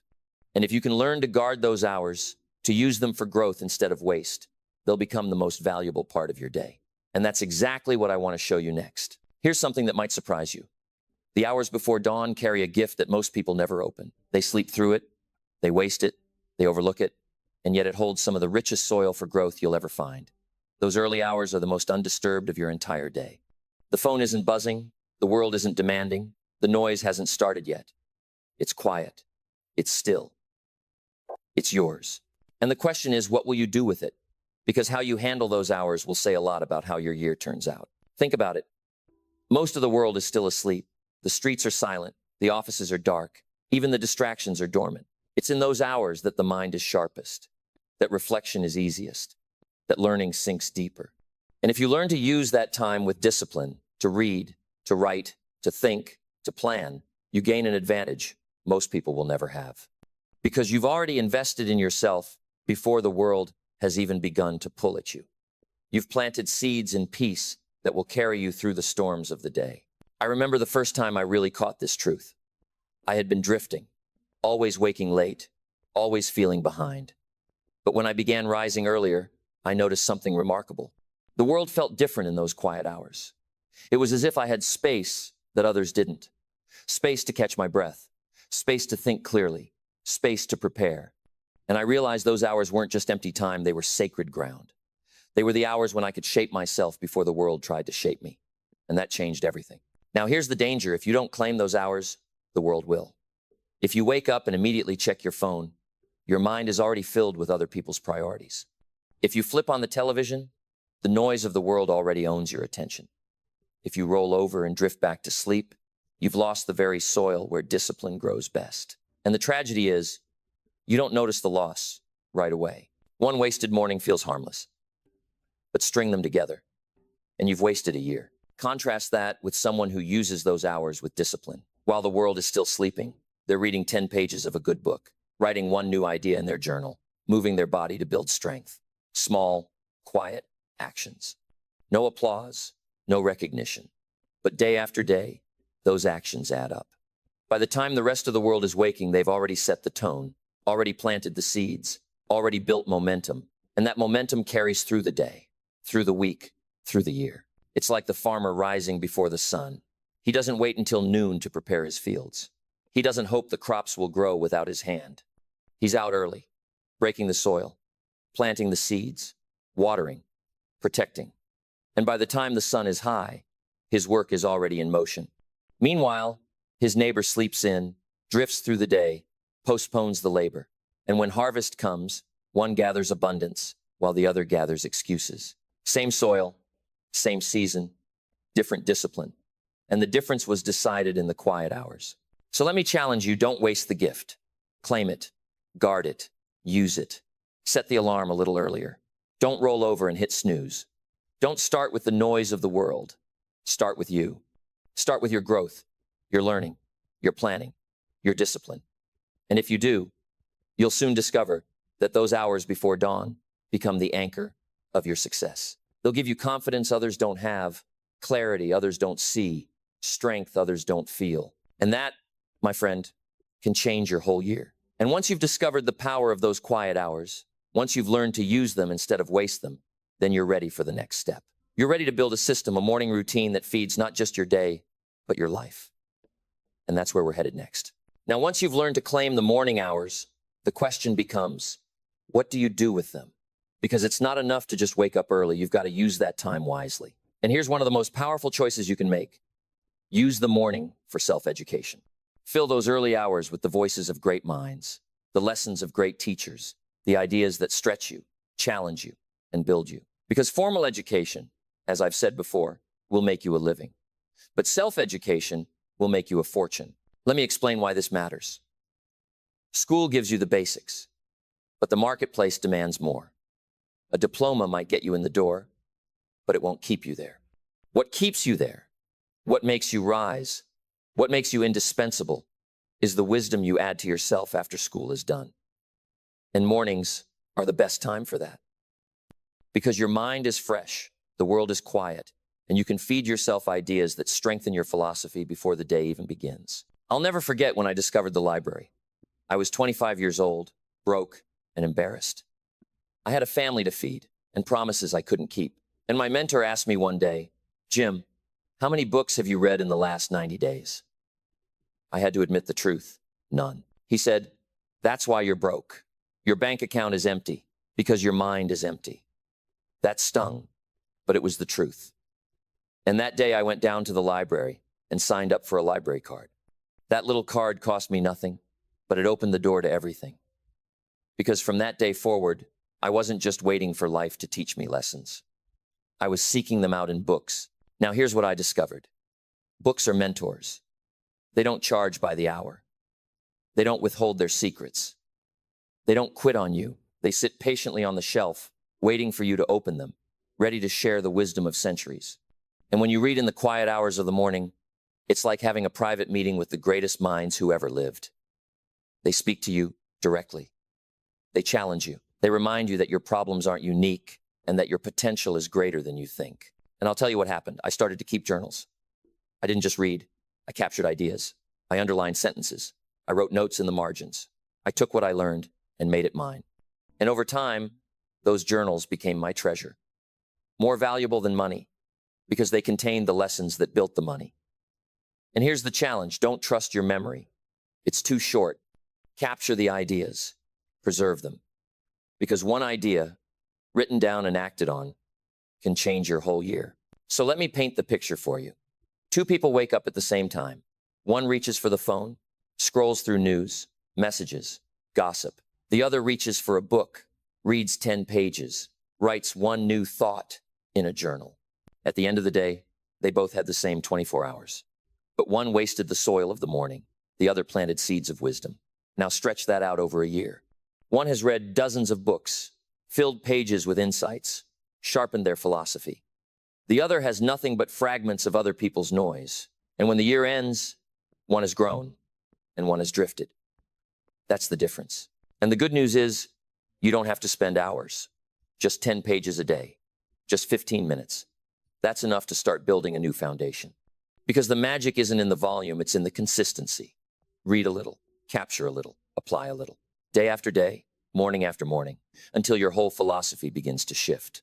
And when your philosophy shifts, your life shifts. So let me challenge you. Tomorrow morning, pick up a book instead of a phone. Read 10 pages. Write one sentence that struck you. And then see how the day feels different.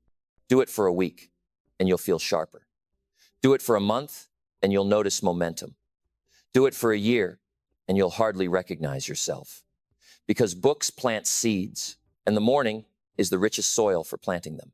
And once you've filled the morning with voices of wisdom, the next step is to fill it with your own voice, capturing your thoughts, reflecting on your lessons, designing your future. And that's exactly what I want to show you next. Now, once you've filled your mind with new ideas in the morning, the next discipline is to capture them before they escape.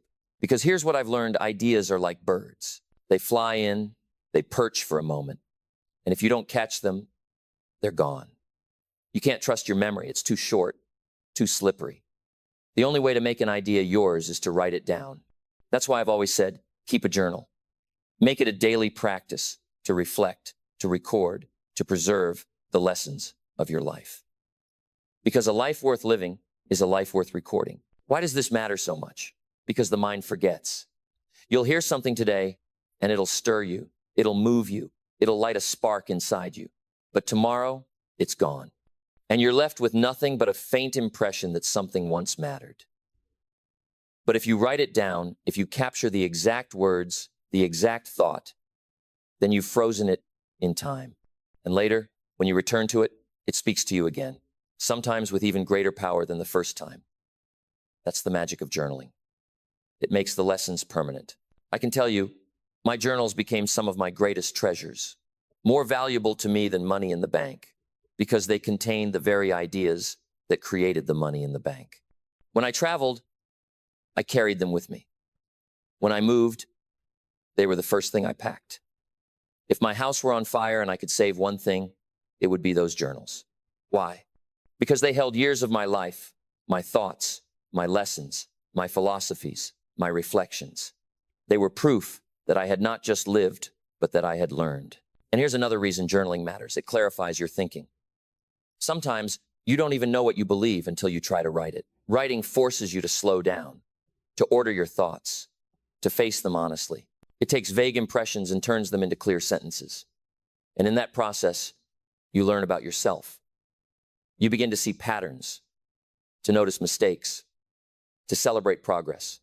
You begin to catch yourself growing. And nothing builds confidence like seeing your own growth on paper. Let me give you a picture. Imagine two people reading the same book in the morning. One underlines nothing, takes no notes, closes the book, and walks away. The other pauses, reflects, writes down a sentence that struck them, adds a thought of their own, and then returns to those notes later. 10 years pass. The first man remembers almost nothing of the book, only that he once read it. The second man has pages filled with insights, lessons, reminders. He can return to them anytime, and every time he does, they sharpen him again. Same book, same time, but one captured the lessons while the other let them slip away. And here's the challenge: don't just record what you learn. Record what you feel. Write down your victories, your disappointments, your goals, your dreams. Write down where you fell short and what you'll do differently tomorrow. Write down the little moments that matter, because those little moments add up to your life. And years from now, when you look back, you'll be able to trace the journey. You'll see how far you've come, not because you remember, but because you recorded it. So here's my advice: make journaling part of your morning system. Don't wait for the day to get busy. Don't wait for the noise to start. Do it in the quiet hours, when your mind is fresh, when your heart is honest, when your spirit is open. Just a few lines each morning can make the difference. And if you keep at it, you'll build a treasury of wisdom that belongs to you alone. And once you've done that, once you've fed your mind with new ideas and captured them in writing, the next step is to train your body. Because discipline is not just for the mind, it must also live in the body. And that's what I want to show you next. Now, let me tell you something I learned along the way. Discipline doesn't stop with the mind. It must also live in the body. Because the body is the engine that carries you through life. And if the engine breaks down, the whole journey slows. You can read all the books, you can write in all the journals, you can fill your mind with all the wisdom in the world. But if your body is too weak, too tired, too neglected, then your potential is limited. That's why I say one of the most important parts of a productive morning is physical discipline. Moving your body, building strength, training yourself to take command of the flesh. Because the mind and the body are connected more than most people realize. Think about it. If you wake up early but spend the morning sluggish, heavy, dragging yourself through the hours, what kind of day will you have? But if you rise and move, even a little stretching, walking, lifting, exercising, you tell your body who's in charge. You remind yourself that discipline isn't just an idea, it's an action. And once you've practiced discipline in the body, it becomes easier to practice discipline in the mind. The two feed each other. Strength in one area spills over into the other. I'll never forget when I started to really value this. I had always been focused on ideas, on reading, on philosophy. But my mentor reminded me, Jim, you can't neglect the vessel. You only get one body, take care of it. And he was right. I began to see my health as part of my wealth. Because what good is success if you're too sick, too weak, too worn out to enjoy it? What good is wealth if you don't have the strength to use it? The discipline of the body is what allows you to carry the responsibilities of success without collapsing under the weight. And here's the beauty: you don't need to be an athlete. You don't need to spend hours in the gym. You just need to practice simple physical disciplines. Daily, consistently. Go for a walk, do some stretches, strengthen your core, build your stamina little by little. It's not the intensity that changes you, it's the consistency. 10 minutes each morning, done faithfully, is better than 1 hour once in a while. Because it's not about showing off. It's about building the habit of control. It's about proving to yourself, before the day even begins, that you can tell your body what to do and it will obey. That lesson carries into every other part of your life. Let me give you a picture. Imagine two people rising at the same time. One sits slouched on the couch, sipping coffee, complaining about being tired. The other steps outside, breathes the morning air, moves the body, stretches, exercises. By 7 a.m., one has trained their body to obey, while the other has trained their body to drift. And when you stretch that pattern across months, across years, the difference is obvious. One grows strong and confident. The other grows weak and resentful. Same mornings, same hours, different disciplines, different destinies. So here's the challenge. Don't let your body become the weak link in your chain. Treat it with respect. Train it with discipline. Feed it with care. Because your body is the house you live in, and you can't trade it in for another. Guard it, strengthen it, use it, and start in the morning. Because if you can practice discipline with your body before the day even begins, then you've already won the first battle. And winning that first battle makes all the other battles easier. And once you've begun to build a morning system that feeds your mind and strengthens your body, then you're ready for the deeper truths, the laws of discipline that govern everything. Because just as the farmer plants in spring and harvests in fall, just as time compounds or wastes, so too your mornings carry laws you cannot break. And that's where I want to take you next. Now, here's one of the most important truths you'll ever hear about success and failure. Success is not complicated. Failure is not mysterious. They are both simply the accumulation of choices made day after day. Success is nothing more than a few simple disciplines practiced every day, and failure is nothing more than a few small errors in judgment repeated every day. That's it. You don't fail in a day, and you don't succeed in a day. You fail by neglect, and you succeed by discipline. And the frightening part is at first they both feel the same. That's why most people miss it. Let me explain. You wake up early and read 10 pages of a book. Will your life transform tomorrow? No, probably not. It's invisible at first. But what if you wake up early and skip the reading, saying, it doesn't matter? Will your life collapse tomorrow? No, probably not. And that's where the danger lies. Because one discipline doesn't seem to matter, and one error doesn't seem to hurt. But repeat that choice every morning for a year, and suddenly you've built two completely different lives. One person has read dozens of books, captured hundreds of ideas, shifted their philosophy, sharpened their thinking. The other has drifted through 12 months with nothing to show. And the tragedy is, they both thought their choices didn't matter. I'll tell you what my mentor said to me. He said, Jim, failure is subtle. It's the little things that get you. Neglect is like an infection. It doesn't kill you right away, but left unchecked, it spreads until one day it takes you down. And he was right. Most people aren't destroyed by one big mistake. They're destroyed by a pattern of small neglects that compound over time. And the opposite is true as well. Most people aren't lifted by one big breakthrough. They're lifted by a pattern of small disciplines that compound over time. Think of it like a scale. Every morning you're placing weight on one side or the other, discipline or neglect. At first, the scale doesn't tip. It looks balanced.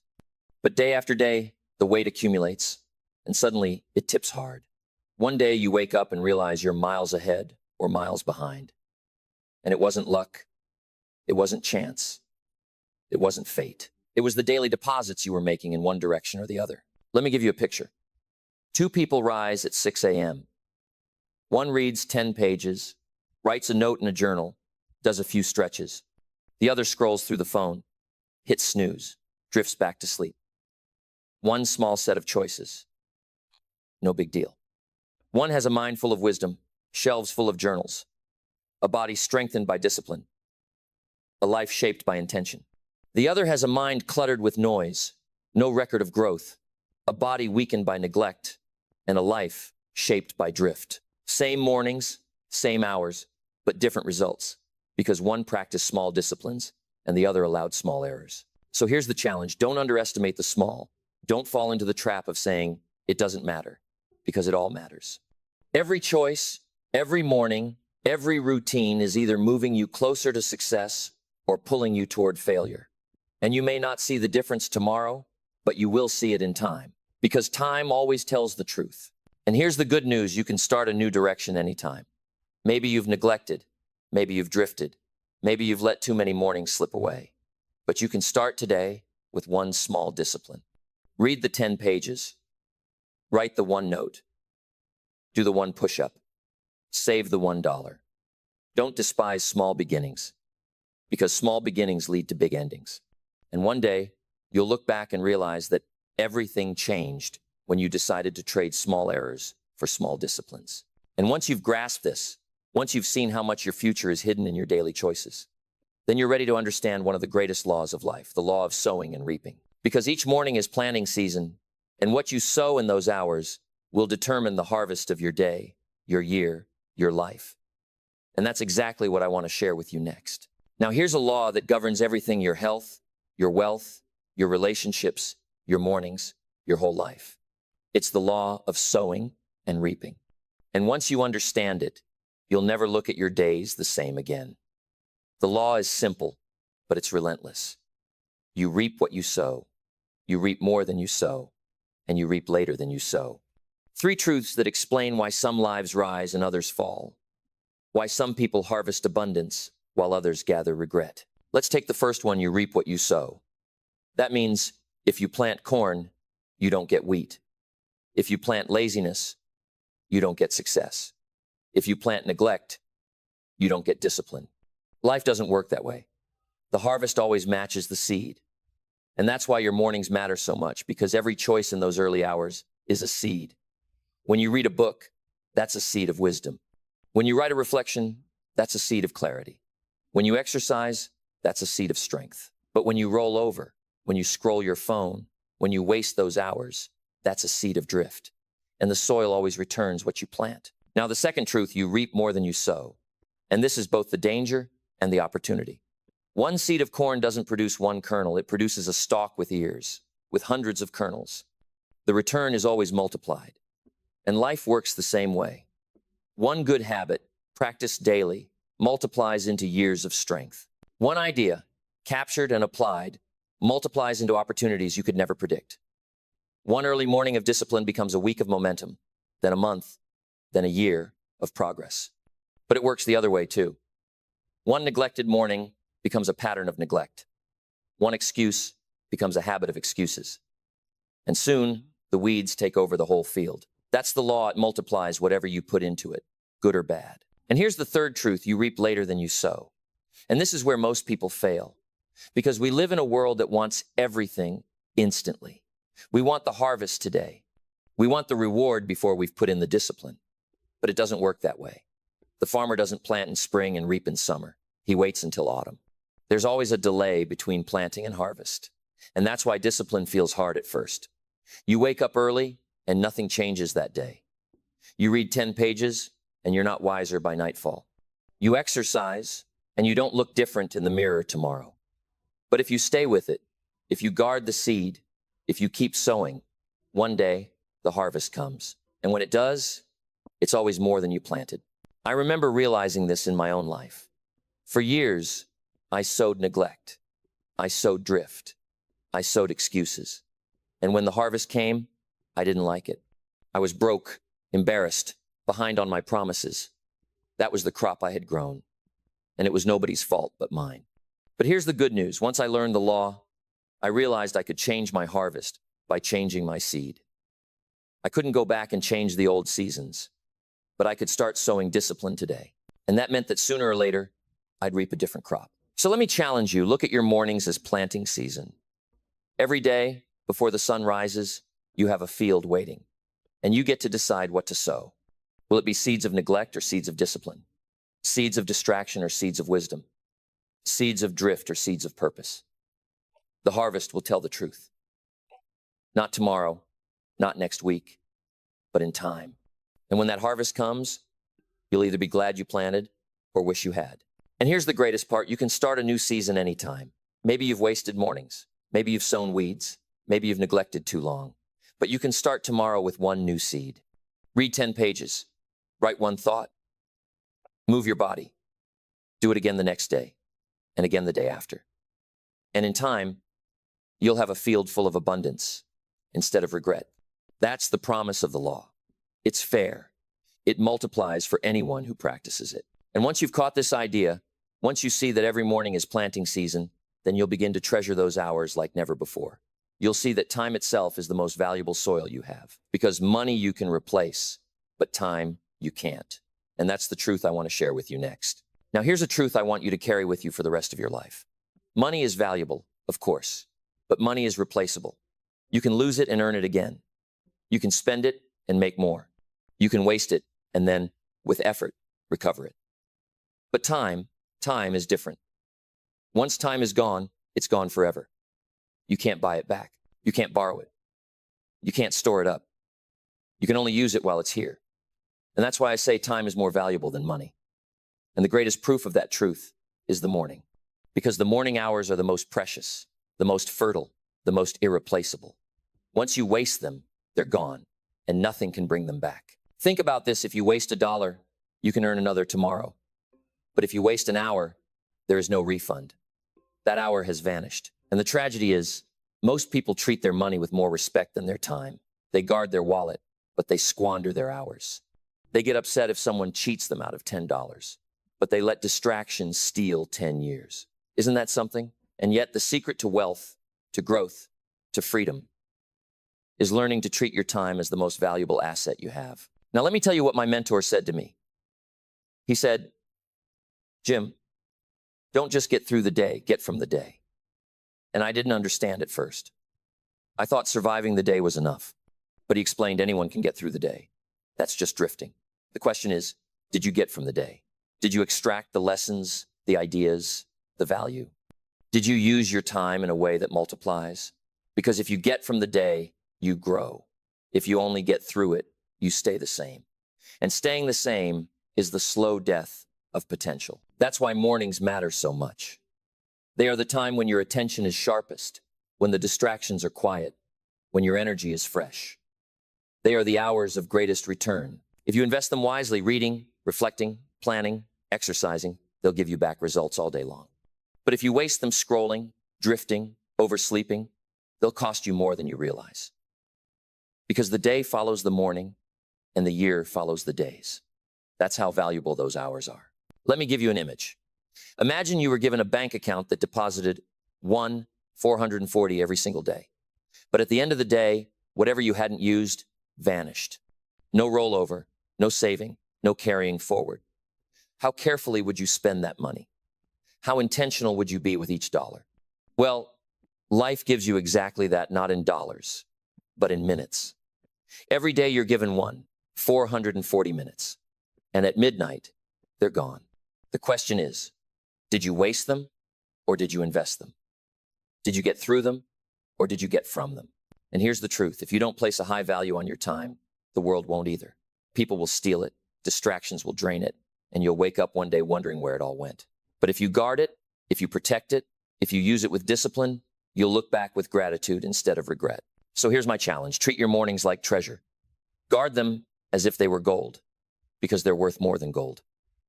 Gold can be replaced, but mornings cannot. Don't give them away cheaply. Don't waste them on noise. Don't drift through them thoughtlessly. Use them with purpose. Invest them in growth. And when you do, you'll begin to see that time, managed with discipline, creates a life of abundance. And once you understand that time is your greatest asset, more valuable than money, then you'll see why you must protect it fiercely. Because distractions are thieves. Comfort is a thief. Excuses are thieves. And if you let them, they'll rob you of your mornings, and with them, your year. And that's exactly what we need to talk about next. Now let's talk about one of the greatest enemies of discipline, one of the silent thieves of success: distraction. If time is the most valuable resource you have, then distraction is the pickpocket that steals it when you're not paying attention. And the most dangerous part of distraction is that it doesn't feel like theft. It feels harmless. It feels small. You say, I'll just check my phone for a minute. You say, I'll just turn on the television for a moment. You say, I'll just relax a little before I get started. And before you know it, the minutes have turned into hours, the hours into days, the days into years. And the harvest you could have had is gone, choked out by weeds you let grow. Think about it. Every farmer knows that if you don't guard your field, weeds will take it. And weeds don't need permission. They don't need planting. They grow all by themselves, and they grow fast. If you don't fight them, they'll overrun the field and steal the nutrients that should have gone to the crop. And that's exactly how distraction works. You don't have to invite it. You don't have to plant it. If you leave your morning unguarded, distraction will rush in. And once it takes root, it will strangle your discipline. Now, the tragedy is that most people think comfort is harmless. They think 5 more minutes in bed won't matter. 10 more minutes of scrolling won't matter. 1 more episode won't matter. But let me tell you, it does matter. Because distraction is cumulative. Just like discipline compounds into abundance, distraction compounds into regret. And you don't notice it at first. 1 morning wasted feels harmless. But string enough of them together, and you've built a year of drift. And drift never leads to greatness. I remember when I was young, I wasted too many mornings. I let myself be pulled into trivial things, thinking they didn't matter. But when I look back, I realized I had sown nothing of value in those hours. And when the harvest came, I didn't like what I saw. That was when I learned you must guard your mornings like a treasure chest. You must protect them with rules, with discipline, with intention, because if you don't, distraction will rob you blind. So how do you guard against distraction? You decide ahead of time. You don't wait until the morning to see how you feel. You set the rule the night before. You say, when I wake up, I will not touch the phone until I've done my reading. I will not turn on the television until I've written in my journal. I will not let the noise of the world in until I've built myself in silence. You build a fence around those hours and you defend it because no one else will do it for you. And here's the truth. Comfort in the morning always becomes regret at night. The snooze button feels good at 6 a.m., but it feels terrible at 10 p.m. When you realize the day got away from you, scrolling feels easy in the moment, but it feels heavy later when you've wasted the best hours of the day. That's why you must choose discipline over distraction. Because discipline weighs ounces, but regret weighs tons. So let me challenge you. Look honestly at what steals your mornings.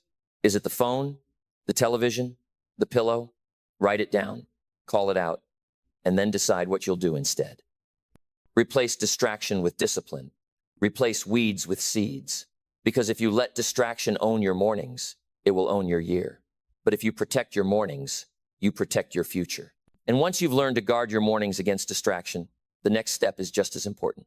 Choosing the right influences, the right people, the right associations. Because even if you protect your time, the wrong company can still poison your soil. And that's exactly where we're going next.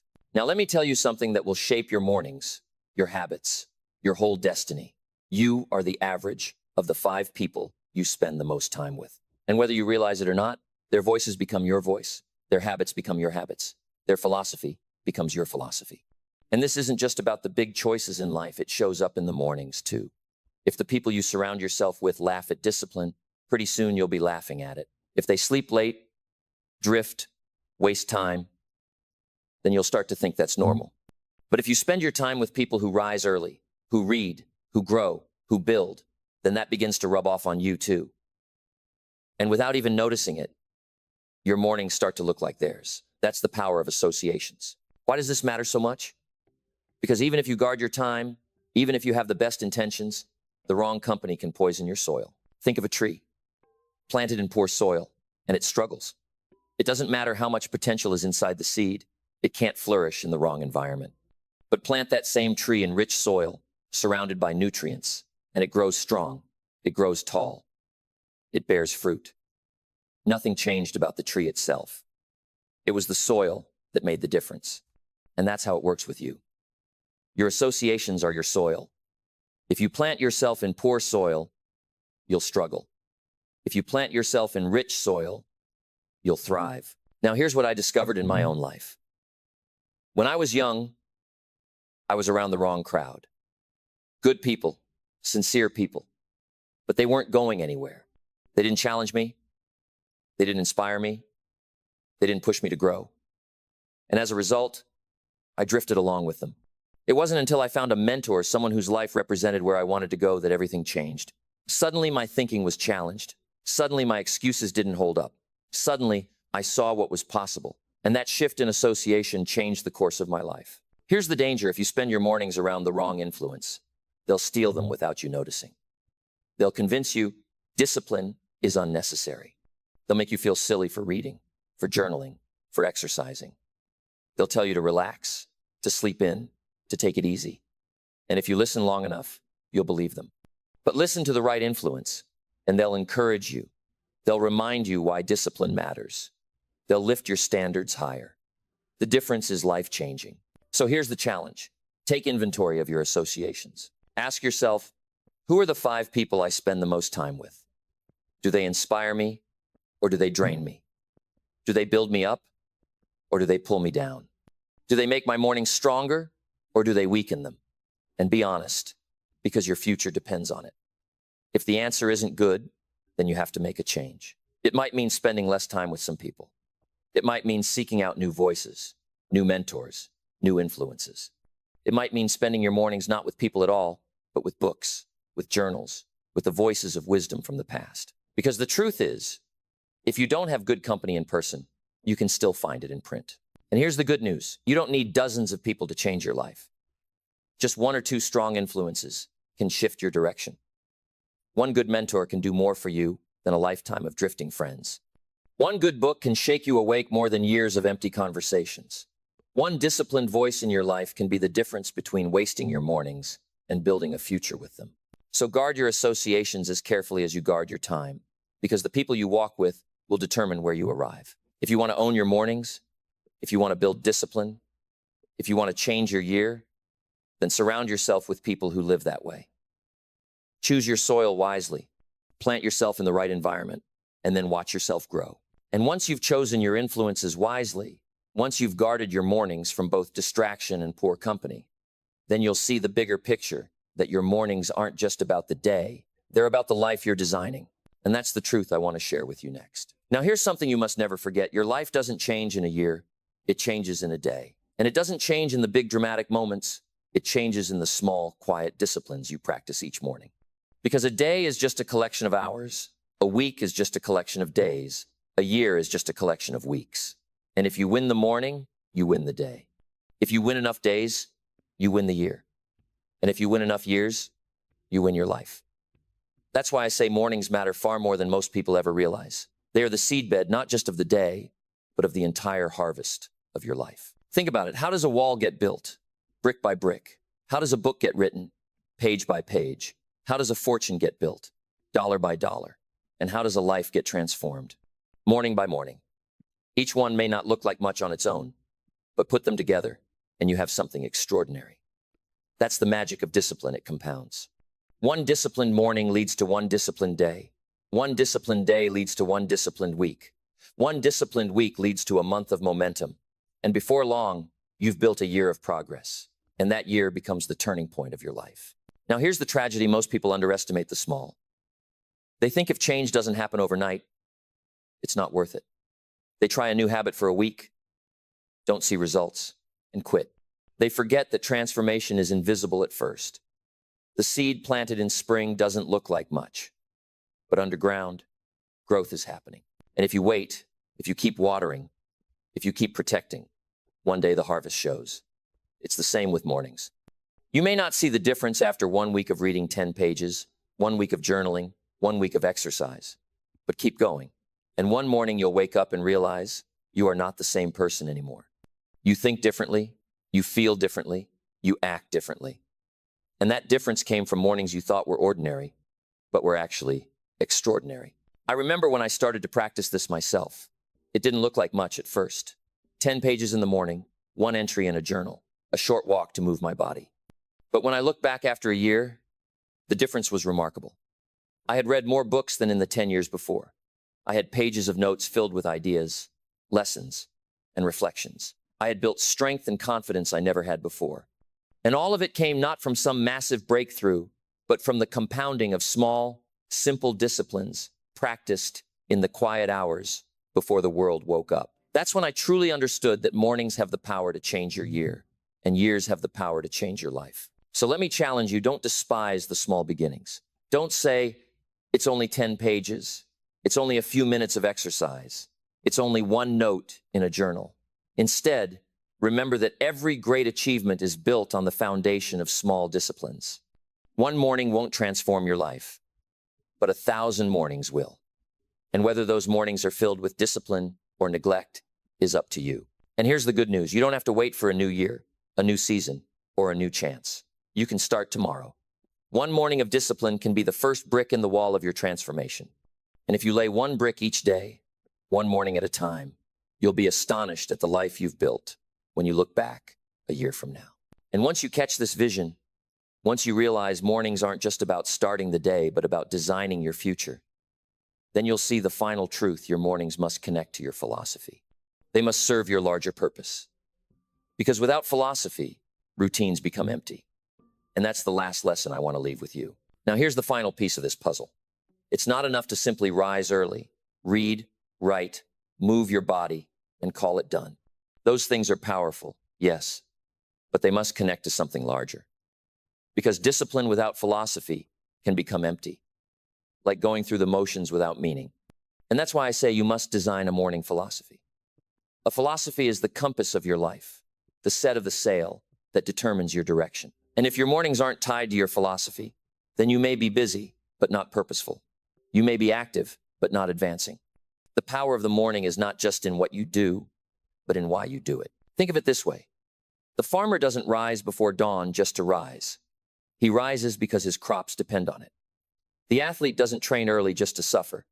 He trains because his goals demand it. The builder doesn't lay bricks at sunrise just to pass the time. He lays them because he has a vision of the house he wants to complete. And so it must be with you.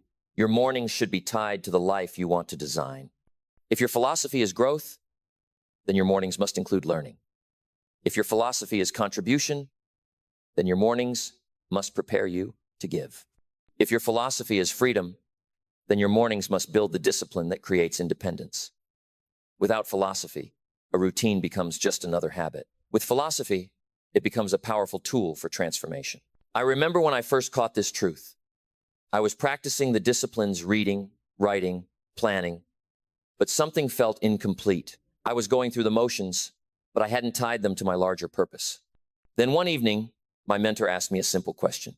Jim, what do you want your life to look like? Not just your day, not just your job, but your life. And I didn't have a clear answer. That shook me. Because I realized if I didn't know where I was going, then no amount of early mornings would get me there. From that day on, I began to connect my routines to my philosophy. I wanted to grow, so I read. I wanted to remember, so I wrote. I wanted to stay strong, so I moved my body. Suddenly, the disciplines had meaning because they were tied to the larger vision of my life. Here's the danger. If you don't design your philosophy, the world will design it for you. And their design won't be about your growth, your freedom, your legacy. It will be about your distraction, your consumption, your conformity. That's why you must be intentional.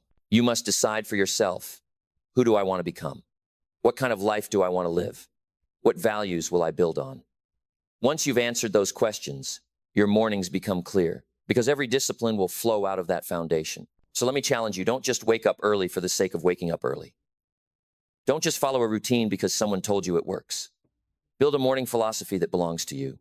Write it down. Say, these are the things I will do each morning because this is the kind of person I am becoming. This is the kind of life I am designing. And then guard that philosophy fiercely. Because once you tie your mornings to your purpose, you'll never again see them as empty hours. You'll see them as sacred ground where your future is being built one discipline at a time. And once you've done that, once you've tied your mornings to your philosophy, then you'll see the bigger picture. The early hours are not just about starting your day. They are about shaping your destiny. And that's where I want to leave you as we close. So here we are, at the end of our time together. We've walked through the mornings, we've looked at the disciplines, we've studied the laws, and now the question is, what will you do with it? Because information is powerful, but only when it is acted upon. Inspiration feels good in the moment, but it fades if it is not turned into action. What matters is not what you've heard, but what you'll do when the alarm clock rings tomorrow morning.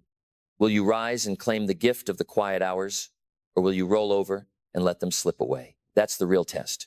Let's remind ourselves of the journey we've taken. We began with the idea that the morning shapes the day. If you start in drift, you'll drift all day. If you start in discipline, you'll carry that momentum forward. Then we saw that the early hours hold a unique gift, the gift of quiet. The world is still asleep. The noise hasn't started. And in those hours, you can grow without distraction. From there, we built a system: reading to feed the mind, journaling to capture the lessons, and physical discipline to strengthen the body. We looked at the laws that govern mornings, the law of small errors versus small disciplines, the law of sowing and reaping, the truth that time is more valuable than money. We saw the enemies of the morning: distraction that steals, poor associations that weaken. And finally, we came to the truth that mornings must tie to philosophy, that if you want your routines to matter, they must serve your larger purpose, your greater vision, your life design. And what does it all mean? It means that mornings are not just hours on a clock. They are seeds in the soil of your life. And the harvest of your year, the harvest of your future, will be determined by what you plant in those hours. If you plant neglect, you'll reap regret. If you plant discipline, you'll reap abundance. And the soil doesn't care who you are, it will return to you exactly what you sow. That's the law, and it's fair. Now here's the choice before you. Discipline weighs ounces, regret weighs tons. The price of getting up a little earlier, of reading a few pages, of writing a few lines, of moving your body, it's small. It weighs ounces.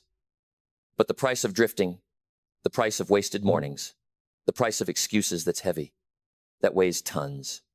And you don't feel it all at once. You feel it later, when the harvest comes. And by then it's too late to change it. That's why the choice must be made now, today, while the soil is fresh, and the season is open. So let me give you a challenge. Start tomorrow. Not next week, not next month, not when it's convenient. Start tomorrow. Rise before the sun. Read 10 pages of a good book. Write one line in your journal. Move your body for 10 minutes. Just those simple disciplines. And then repeat them the next day and the next. And soon you'll notice something. You'll feel sharper, stronger, more confident. And if you keep at it, day after day, morning after morning, you'll look back at the end of the year and realize you've become a completely different person. Because it wasn't the year that changed, it was the mornings. And here's the affirmation I want you to remember. Don't wish it were easier. Wish you were better. Don't wish for fewer problems. Wish for more skills. Don't wish for less challenge. Wish for more wisdom. Because if you become more, you'll attract more. If you grow, everything around you grows. If you build discipline into your mornings, you'll build discipline into your life. So let this be the turning point. Let this be the year you stop drifting through mornings and start owning them.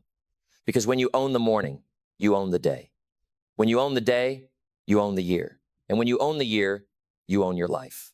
And if you're ready for the next step, if you want to know the daily habits that will multiply the impact of your mornings and turn them into unstoppable momentum, then click on the next video. Because mornings plant the seeds, but habits are the soil that grows them. And once you master both, there's no limit to the harvest you can reap. Let me ask you, if your entire life depended on what you did in the next 7 days, how different would your week look? That's the urgency I want you to feel. Because if you act with that intensity, you'll never go back to the old you. Here's my promise. In the next 80 minutes, I'll give you a 7-day plan that can change your direction, reset your habits, and give you back control. You'll see why success isn't something you chase, it's something you attract by becoming more valuable. Most people live with frustration, regret, or excuses. But if you stay with me, I'll show you the disciplines that move you from where you are to where you want to be, starting in just 1 week. I know what it feels like to be behind bills, piling up, promises broken, embarrassed when you can't even buy a 2-box of cookies. I've been there. And I also know what it feels like to finally take charge, to stop wishing and start working. The truth is, most people never change because they think it takes years. But change starts in a moment, and a week of small disciplines is enough to put you on a completely new track. That's why this message is different. I'm not here to entertain you. I'm here to hand you a plan that works if you work it. Here's how this will work. I'll give you the exact steps to make the next 7 days the turning point of your life. We'll talk about philosophy because how you think is where everything begins. We'll talk about habits, the small ones that weigh ounces compared to the tons of regret. We'll talk about associations, the people you allow in your circle, because you are the average of them.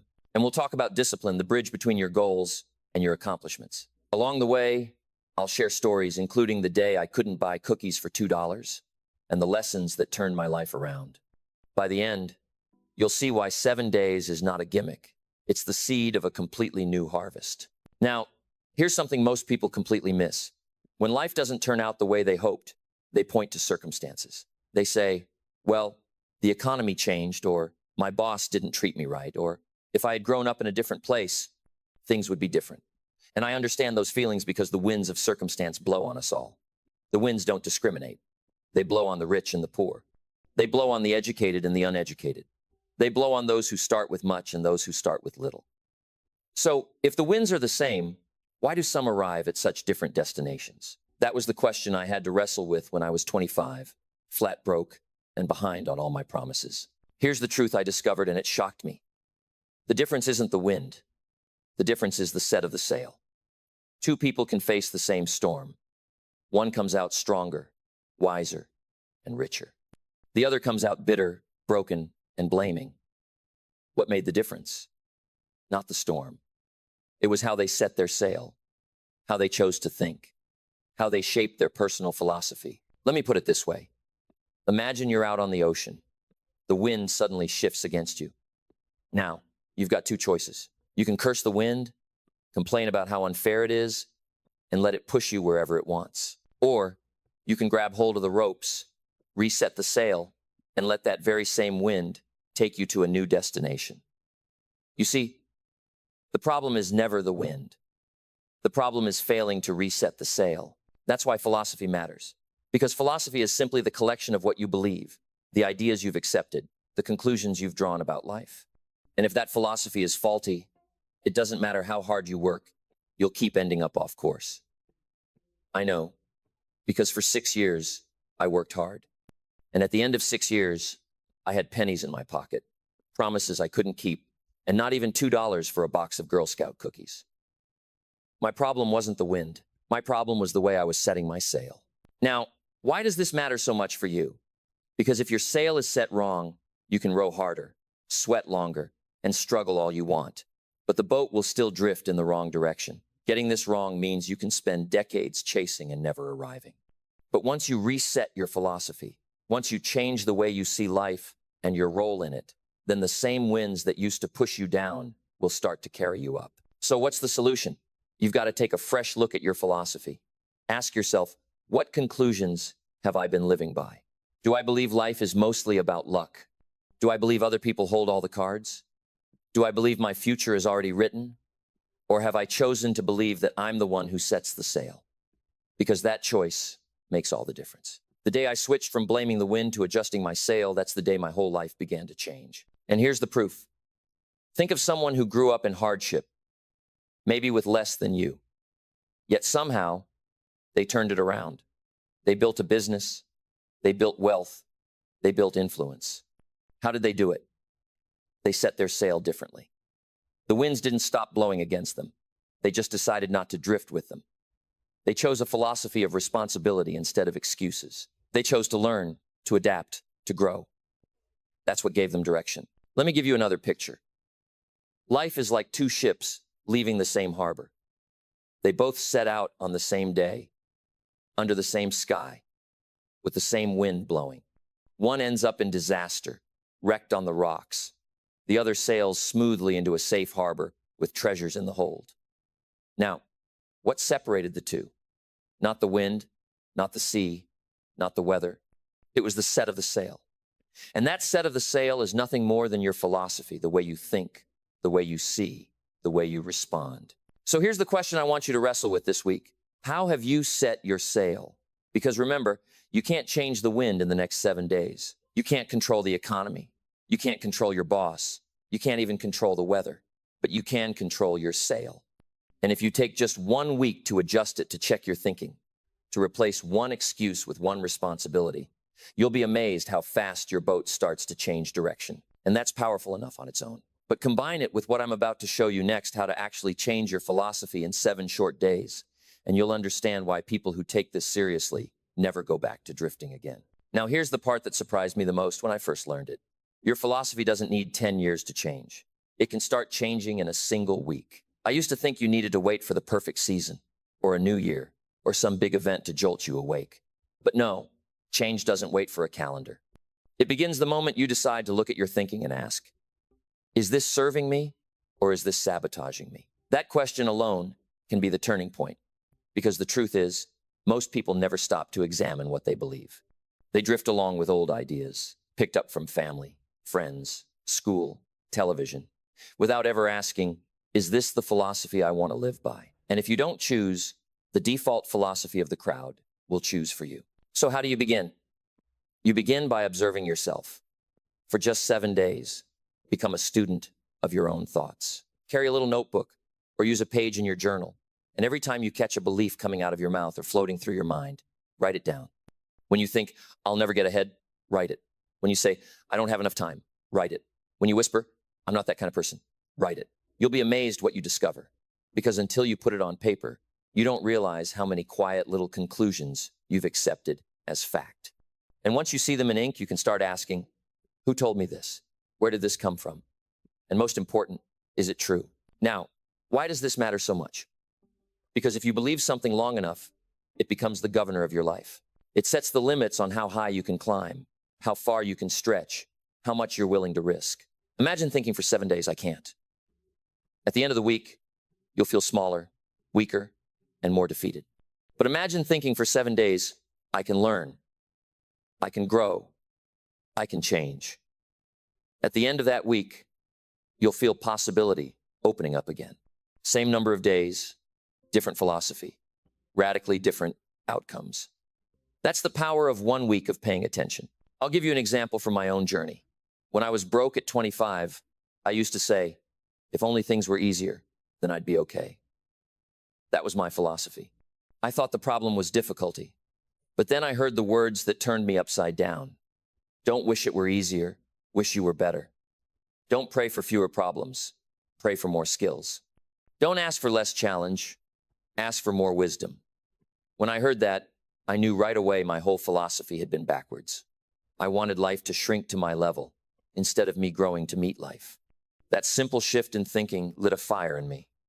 And the amazing thing, it didn't take a year. It didn't take a month. That very week, my conversations changed. My questions changed. My outlook changed. That's how fast philosophy can turn when you choose to replace one conclusion with a better one. So here's the how. For the next 7 days, take one area of your life, money, time, health, or relationships, and write down every thought you have about it. Then, when you've got a page full, go back and challenge them. Ask, is this thought making me stronger or weaker? Is it opening doors or closing them? Is it helping me set the sail or just curse the wind? Then, once you see a faulty thought, replace it. Write down a better version. If you've been saying, I can't save money, replace it with, I'm learning to manage money. If you've been thinking, I don't have time, replace it with, I control my schedule. If you've been saying, I'll never be healthy, replace it with, I'm taking steps each day. The new philosophy doesn't have to be grand, it just has to be better. And here's the beauty. One better thought leads to one better habit, and one better habit leads to one better result. That's the chain reaction of a new philosophy. Most people think results change first, but it doesn't work that way. Results follow behavior, and behavior follows belief. So if you want to change the harvest, start by changing the seed. And in this case, the seed is your philosophy. That's why I tell people, take 7 days, just 7, and start planting new ideas. Watch what happens. Now you might be thinking, can 7 days really make that big a difference? And my answer is yes, because you're not trying to finish the journey in 7 days. You're trying to start it. You're proving to yourself that you can adjust the sail. You're demonstrating that you're not helpless, that you're not stuck. And once you get that proof, you'll never forget it. That's what happened to me. The moment I replaced wish it were easier with wish you were better, I knew my days of drifting were over. I still had storms to face, but I had my hand on the ropes and I could steer. So here's my challenge to you. Starting tonight, keep that notebook by your side. Every thought, every belief, every quiet sentence you've been repeating, capture it. And by the end of the week, sit down and ask, am I setting my sail with these ideas, or am I letting them drag me? If you do this faithfully for 7 days, I promise you, nobody will recognize you. Not because your circumstances suddenly changed, but because you did. And that's the beginning of a new life. Now that's the power of a new philosophy. But don't stop there, because once you've set your sail, you still need the wind in your favor. And that's where discipline comes in, the bridge that carries you from your goals to your accomplishments. And when you understand the difference between the pain of discipline and the pain of regret, you'll know exactly why 7 days of new habits can set you free. Now here's a principle that hit me like a hammer the first time I heard it. And once it sank in, I never looked at life the same way again. Every one of us must suffer from one of two pains, the pain of discipline or the pain of regret. That's it. Those are the only two choices life gives us. And I'll tell you the difference. Discipline weighs ounces. Regret weighs tons. And the tragedy is, most people carry tons on their back simply because they refuse to carry a few ounces today. Think about it. What does discipline really cost? A few minutes of focused effort, a little discomfort of saying no when it would be easier to say yes, the push to get up a little earlier or stay a little later, the act of saving $1 when you could have spent it. That's the pain of discipline, light, temporary, and manageable. But what does regret cost? Regret costs years. Regret costs broken health, broken relationships, broken dreams. Regret is the silent weight you carry when you look back and say, if only I had. That's why I say discipline is always the better choice. It asks for pennies today to save you fortunes tomorrow. Let me give you a picture. Discipline is like carrying a small pack on your shoulders. Sure, you feel the straps, and it presses down a little, but it keeps your hands free, your back straight, and you can keep moving forward. Now compare that to regret. Regret is like a boulder chained to your legs. At first you think, I can drag it. It's not so bad. But over time, it wears you down, it slows your steps, it makes you tired just to get out of bed. And here's the worst part. Once regret sets in, There's no going back to change yesterday. With discipline, you can lighten tomorrow. With regret, tomorrow stays heavy. Now, why is this so important to understand? Because the temptation every day is to skip the ounce of discipline. We say, it's just one workout I'll miss. It's just one call I won't make. It's just one book I won't read. It's just $1 I'll spend instead of save. And in that moment, it seems harmless. You skip today and nothing collapses. You don't exercise and you don't keel over. You don't make the call and the world doesn't end. You don't read the book and nobody notices. And so you think, see, it didn't matter. But that's the trick life plays. Missing one day doesn't ruin you. It's missing day after day, habit after habit, that adds up into regret. And by the time you realize it, the weight is unbearable. I had a mentor once tell me, Jim, failure isn't one cataclysmic event. You don't fail overnight. Failure is simply a few errors in judgment repeated every day. And he was right. Failure is skipping discipline because it doesn't matter. But here's the twin truth. Success isn't magical either. It's just a few simple disciplines practiced every day. That's the bridge from where you are to where you want to be. It's not luck. It's not fate. It's not waiting for your ship to come in. It's just choosing the ounce of discipline today instead of the ton of regret tomorrow. Let me give you an example from money. Imagine two people. One puts aside a single dollar a day, just $1. The other says, that's nothing, it won't matter, and spends it. After a week, what's the difference? $7. Doesn't sound like much. After a year, $365. Still not life-changing. But stretch that habit out over 10 years, and with a little interest, one has thousands set aside while the other has nothing. What made the difference?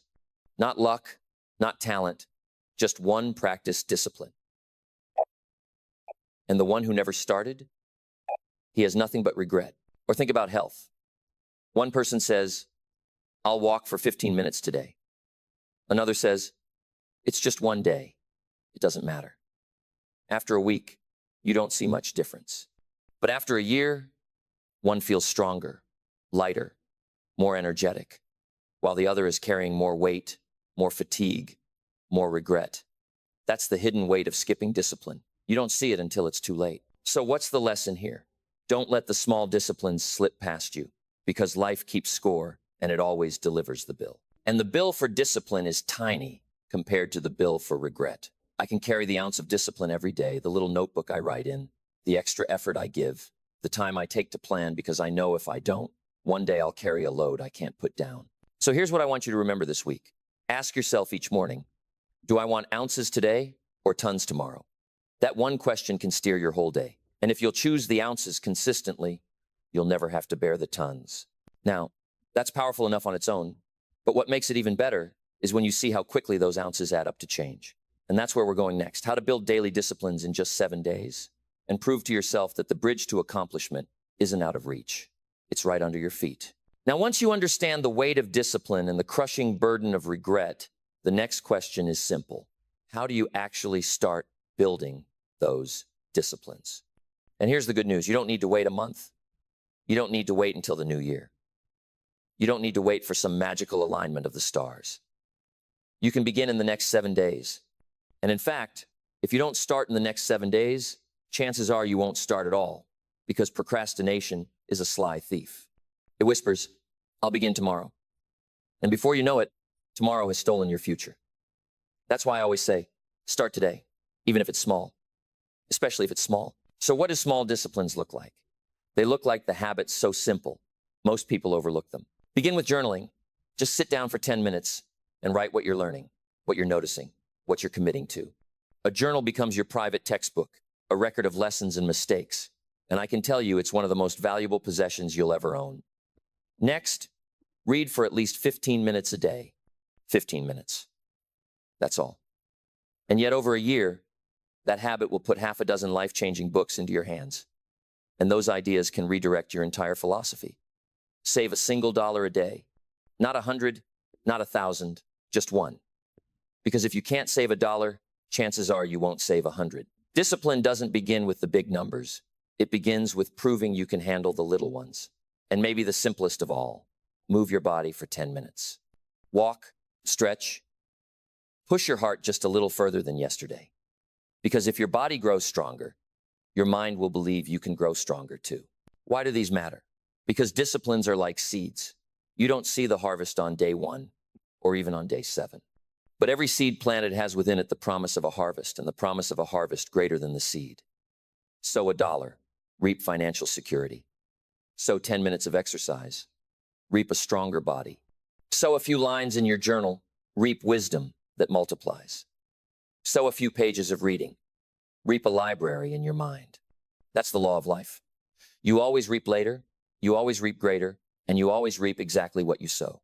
The danger, of course, is that you can just as easily sow neglect. Neglect looks harmless in the moment. Skip the journal today, what happens? Nothing. Skip the walk, what happens? Nothing. Skip the savings, what happens? Nothing. That's why most people neglect the small disciplines. But neglect also multiplies.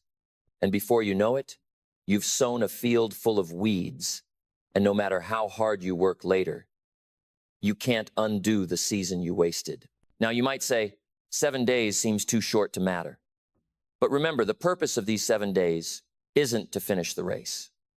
It's to prove you can take the first steps. 7 days is enough to change your identity from someone who talks about change to someone who practices it. 7 days is enough to show you that discipline is not a monster to fear, but a bridge you can walk across. 7 days is enough to spark momentum, and once momentum takes hold, you'll find it easier to keep going than to stop. That's why I want you to treat the next week as sacred. This is your week of planting. This is your week of proving. This is your week of saying, I will no longer let neglect write my story. I will let discipline guide my future. And here's what I challenge you to do.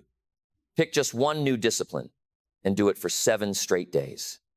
Not 10, not 20, just one. And if you do it faithfully, without skipping, without excuses, you'll come out of that week with something far more valuable than the habit itself. You'll come out with the proof that you can change. And once you have that proof, nobody can take it from you. You'll know that if you can change one habit in 7 days, you can change another, and then another, until your whole life is transformed. So remember, discipline is the bridge between goals and accomplishment, between dreams and reality, between who you are today and who you want to be tomorrow. Start building that bridge this week. And when you feel the strain of carrying those ounces of discipline, smile, because those ounces are keeping you from carrying the tons of regret later. Now, once you've built the habit of discipline, you'll begin to notice something remarkable. The principle of sowing and reaping starts to unfold in every area of your life. And when you understand that principle, you'll never again confuse planting with harvest or excuses with results. That's what I want to show you next. Here's a truth as old as time itself, a truth so simple that most people dismiss it, and yet so profound that it governs every part of your life, whether you believe it or not. You reap what you sow. That's it. No mystery, no shortcuts, no exceptions. If you plant corn, you don't get wheat. If you plant weeds, you don't harvest roses. And if you plant nothing, you don't reap something, you reap nothing. And the tragedy is that most people want to sit in the shade of a tree they never planted, enjoy the harvest of a field they never tended, and live a life of abundance without ever doing the work of sowing. But the law does not bend for anyone. It's built into the fabric of life, and it applies equally to the farmer in the field and to the dreamer in the city. Now, why is this law so powerful? Because it tells us that the future is not a matter of chance, it's a matter of seed. If you don't like your harvest today, the income, the health, the relationships, the reputation, don't curse the soil, don't curse the rain, don't curse the sun. Ask yourself, what seeds have I been planting? Because the soil always says yes. It doesn't argue, it doesn't discriminate, it doesn't say, oh, this is a good man, let's give him a good harvest. Or, this one is lazy, let's give him nothing. No, the soil simply says, give me your seed and I'll multiply it back to you. That's both the good news and the bad news. Sow foolishness, you get foolishness multiplied. Sow wisdom, you get wisdom multiplied. The harvest never lies. And here's something else about this law.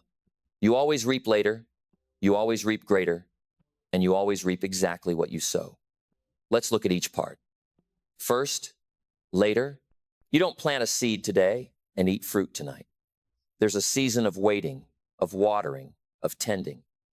And many people get discouraged in this waiting season. They say, I've been saving for a week, and nothing's changed.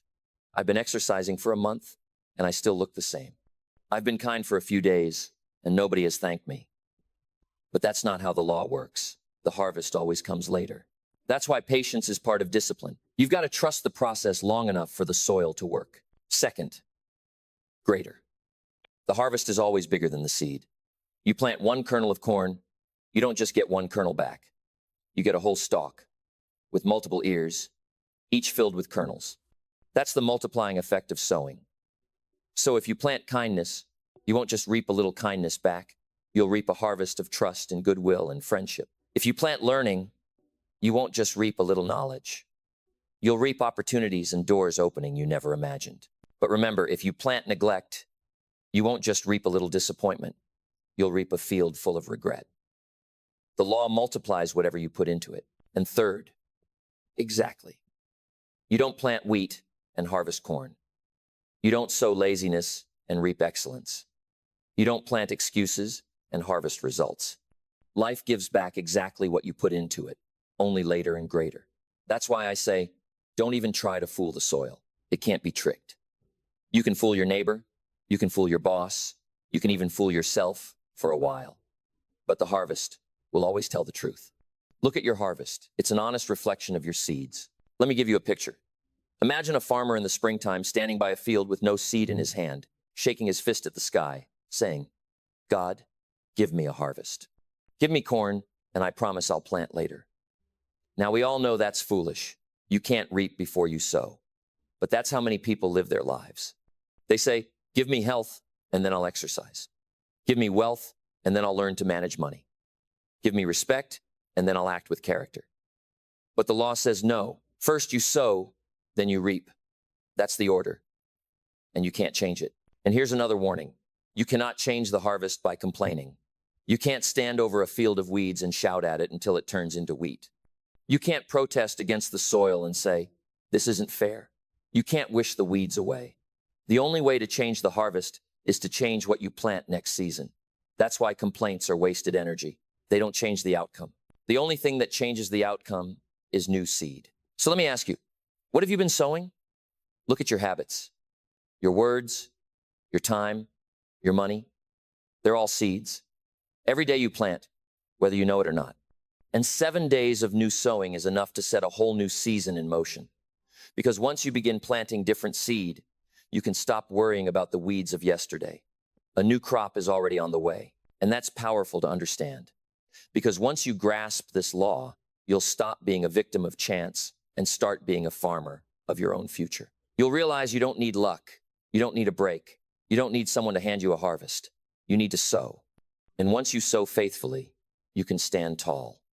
Because you know the law works for everyone, everywhere, every time. Now, once you understand this principle in theory, the next step is to apply it deliberately. Because sowing isn't just for the farmer in the field, it's for you, right here, this week.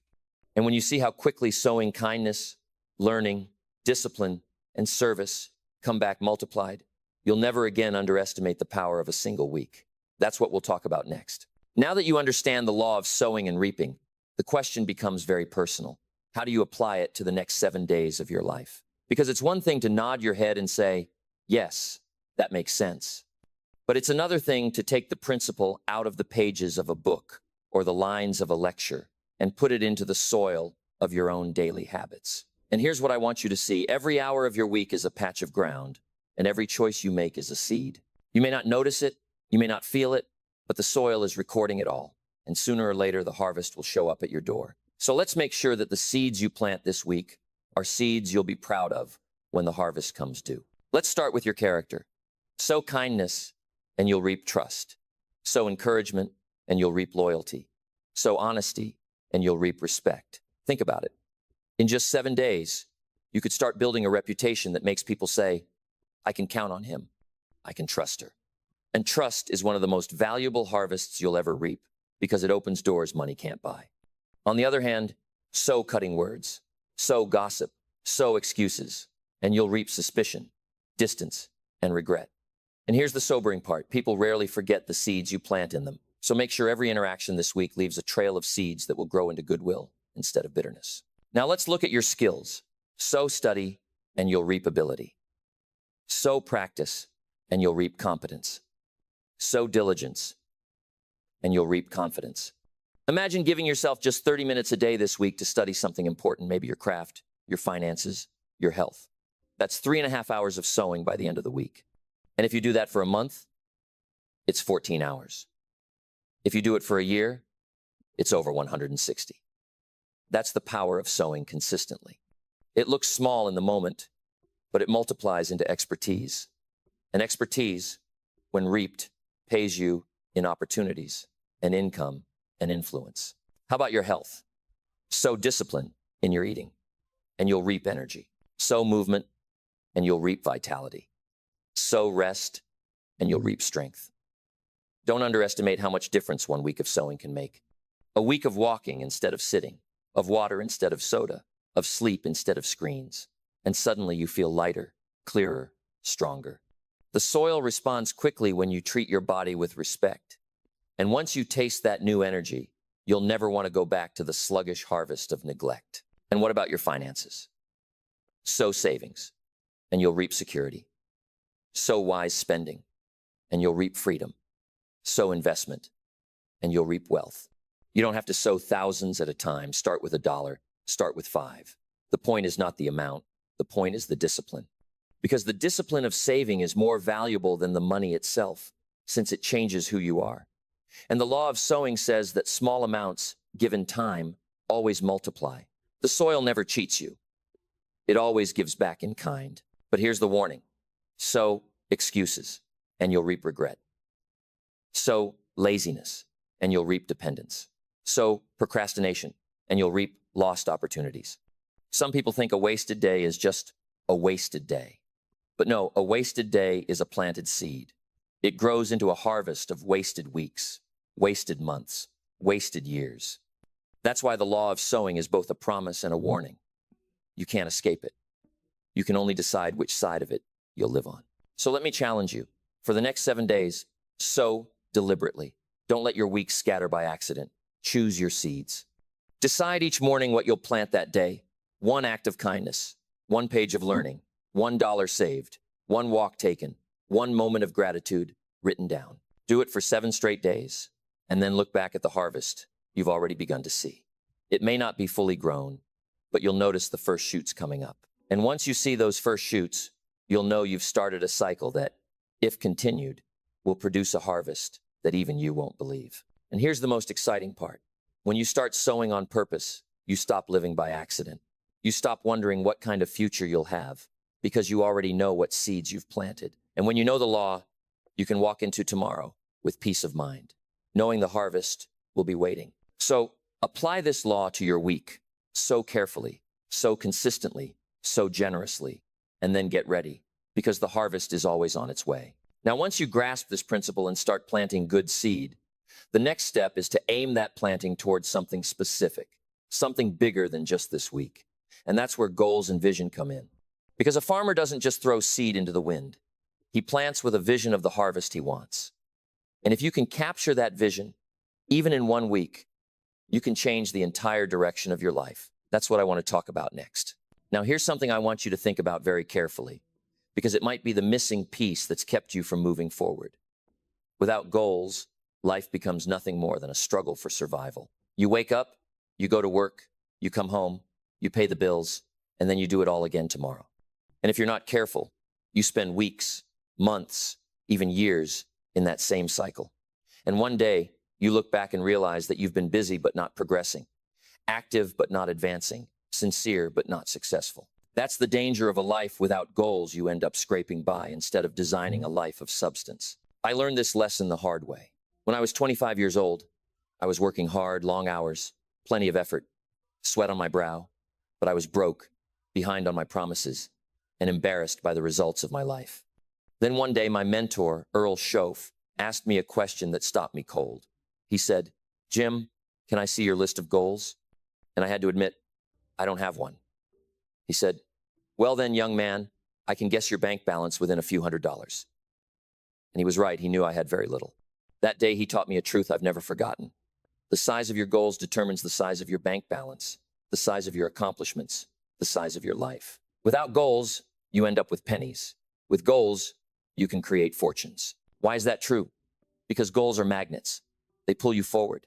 They give shape to your days and purpose to your actions. Without them, you drift with the wind. But with them, you can harness the wind and steer toward a destination. And here's the great paradox. Most people spend more time planning a 2-week vacation than they do planning their own lives. They'll research hotels, flights, restaurants, and activities down to the smallest detail. But when it comes to their future, their career, their health, their relationships, they have no plan at all. And then they wonder why they arrive at a destination they never wanted. The answer is simple. Without goals, you're not the captain of your ship. You're just a passenger, and the current of circumstances will decide where you end up. Now let me show you what happens when goals are missing. You end up living somebody else's agenda. If you don't design your own life, chances are you'll fall into someone else's plan. And guess what they've planned for you? Not much. Maybe a paycheck, maybe a little security, but not the life of abundance you dream of. And that's why you can't leave this part of life to chance. If you don't make goals, you'll become part of someone else's. If you don't build your own dreams, someone will hire you to build theirs. But here's the good news. The moment you decide what you want, everything changes. When your goals are clear, your behavior changes, your conversations change, your energy changes. You start noticing opportunities you used to miss. You start acting in ways that match the person you're becoming. And you begin to move with purpose instead of drifting in circles. That's the power of goals. They reshape not only your future, but your present. And let me tell you why this is so important to do now. Because life doesn't wait. The years will pass, whether you have goals or not. The question is, will those years take you closer to a life you've designed or further into a life of quiet desperation? The future is coming for all of us. The only difference is whether it's a future we designed or a future we settled for. And the difference is determined by goals. So let me ask you, do you have yours written down? Do you have them clear in your mind and sharp on paper? Or are they still vague, just floating ideas like, I'd like to be healthier, or I'd like to make more money, or I'd like to travel someday? Vague goals have no power. They don't pull you. They don't move you. You need goals that are vivid, detailed, inspiring goals that make you leap out of bed in the morning because you can see them so clearly in your imagination that they feel real even before they happen. That's the kind of goal that changes a life. And I'll tell you something else. The real value of setting goals isn't just in what you get. The real value is in who you become. The purpose of becoming a millionaire isn't the $1 million. The purpose is the character, the discipline, the wisdom, the courage it takes to get there. Because if someone hands you $1 million without the discipline to handle it, you'll lose it. But if you earn it through goals, discipline, and growth, then even if you lose the money, you can build it again. Why? Because the real prize is not the money. It's you. It's who you become in pursuit of your goals. That's why goals matter so much. They are the architects of your future, the compass of your direction, the fuel for your journey, and the training ground for your character. Without them, you're drifting. With them, you're designing. And design is always better than drift. Now, that's enough to convince you of their importance. But don't stop here, because knowing why goals matter is only half the battle. The real change begins when you actually set them, when you take pen to paper and design your future in detail. And that's exactly what we'll do next. A 7-day reset to set goals that will redefine your future. Now that you see why goals matter so much, let me show you how to reset your entire future in just 1 week. Because here's the truth.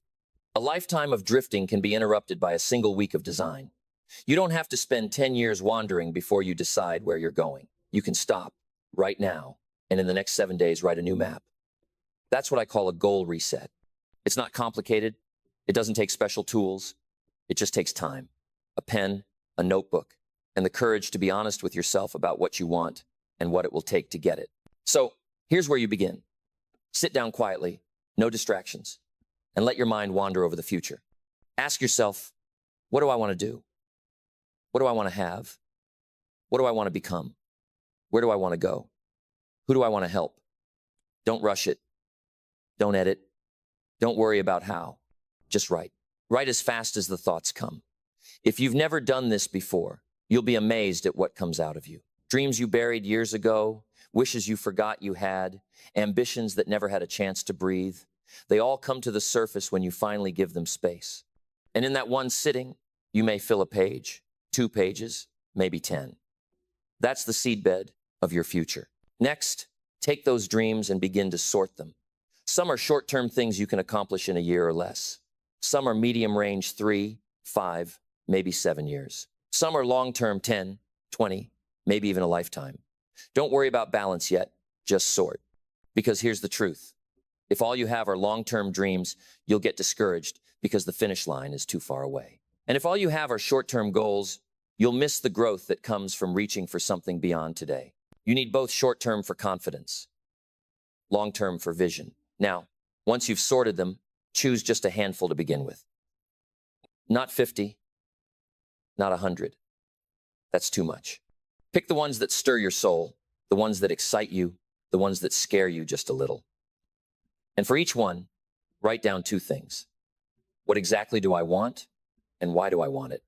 Be specific. Don't just write, I want a nice car.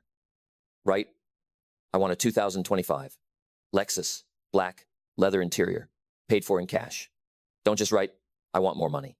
Write, I want to double my income in 3 years so I can pay off my debts, travel with my family, and give generously to causes I care about.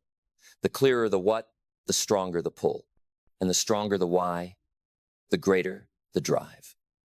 Without a why, goals fade. With a why, goals burn. Now let me tell you a story to show you the power of writing this down. Years ago, when I first started with my mentor, he asked me to write my goals. I didn't have any, and I was embarrassed. But I went home and started writing. I wrote down that I wanted to be financially independent, that I wanted to travel the world, that I wanted to influence people. At the time, those goals seemed almost impossible for a broke farm boy who couldn't even buy cookies from a little Girl Scout. But the act of writing them pulled me out of the fog. And within a few short years, those goals began to take shape.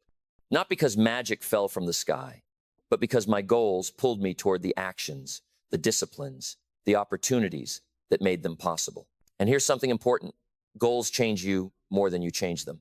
The real purpose of setting a goal isn't to achieve the thing that's secondary. The real purpose is to become the kind of person who can achieve it. The prize of becoming a millionaire is not the $1 million. It's the skills, the mindset, the discipline, the courage it takes to get there. Because if someone gave you the money without the growth, you'd lose it. But if you earn it, even if you lose it, you can build it back.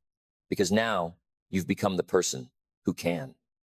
That's the magic of goals. So in this 7-day reset, I want you to take one night, just one, and write everything you want.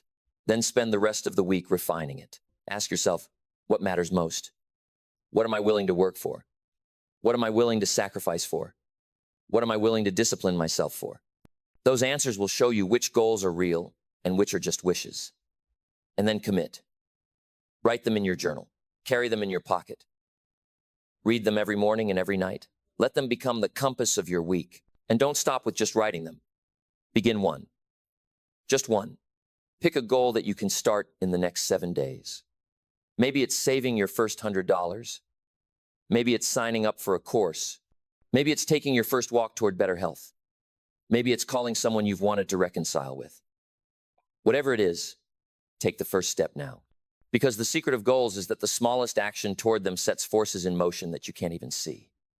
And once momentum begins, you'll feel the pull. Now remember, you don't have to finish the race in 7 days. You just have to start. But if you'll give me 1 week of honest effort, 1 week of sitting down to write, 1 week of carrying those goals in your pocket, 1 week of taking small steps, I promise you this, you'll never be the same again. Because once you've seen your future on paper, and once you've tasted the first step toward it, you can never go back to drifting. The sail has been set, the direction chosen, and the harvest already begun. So this week, make it your goal reset. Write it, refine it, carry it, act on it. And by the time the week is done, you'll feel a new fire, a new clarity, and a new pull. That's the power of goals. That's why they matter. That's why 1 week can change everything. Now, once you've set those goals and felt the pull, the next question becomes, who are you walking with? Because goals can pull you, but the wrong associations can drag you back. And if you don't pay attention to the company you keep, you'll find yourself sowing seeds in someone else's field and reaping a harvest you never wanted. That's what we'll talk about next. Now, here's something most people never take the time to measure: the incredible pull of the people you allow into your daily life. You see, each of us is like clay, constantly being shaped by the hands that touch us. Sometimes those hands mold us into something strong, disciplined, and beautiful. Other times, those same hands press us down, flatten us out, and weaken our structure until there's not much left. That's the power of association. You and I both know it. Who you spend time with matters. It matters in your income, it matters in your attitude, it matters in your habits, and it certainly matters in your destiny. Now think about it this way. You can take the cleanest glass of pure water and drop just a few specks of dirt in it, and suddenly no one wants to drink it. The water didn't do anything wrong. It was clean, fresh, ready to serve. But the influence of the dirt changed the whole equation. Associations work the same way. You might have the clearest goals, the purest intentions, the strongest ambitions. But if you allow the wrong people to keep dropping their dirt in your cup, soon your clarity will be clouded, your goals will be compromised, and your enthusiasm will taste bitter. That's the danger of keeping the wrong company. And here's what makes it even more subtle. Influence is often invisible. No one ever announces, "I'm about to ruin your thinking today." It's quiet. It's in the jokes people tell, the way they complain, the excuses they justify, the little digs they make at your dreams. And over time, if you're not careful, you start repeating their words, copying their habits, and sharing their attitudes. Before you know it, you've become the average of the 5 people you spend the most time with, not because you meant to, but because influence works like gravity. So let me ask you, who are your 5? Are they lifting you or lowering you? Are they inspiring you to sow good seeds, or are they tempting you to waste the soil of your life? If you want to know your future, take a look at the circle around you, because chances are you'll become just like them. And that's why I tell people, be very, very careful about who gets your time. Some people you should never completely cut off family, for instance, but you can limit your exposure. You can decide how much of their dirt you're willing to drink. And in its place, you can deliberately seek out those who make your water clearer, who make your thinking sharper, who make your goals stronger. Now, here's the great part. Just as negative associations can drag you down, positive ones can lift you to heights you never imagined. Spend time with disciplined people, and suddenly, discipline doesn't feel so heavy. Spend time with dreamers, and suddenly, your dreams feel more possible. Spend time with successful people, and success begins to rub off on you. That's not magic, it's influence. And if you'll take just 7 days to evaluate your associations, to write down who's adding to your life and who's subtracting, you'll already feel the difference. That 1 week of awareness can redirect the next decade of your future. So here's your challenge. In the next 7 days, make a list. On one side, write down the names of those who lift you, people who make you better when you're around them.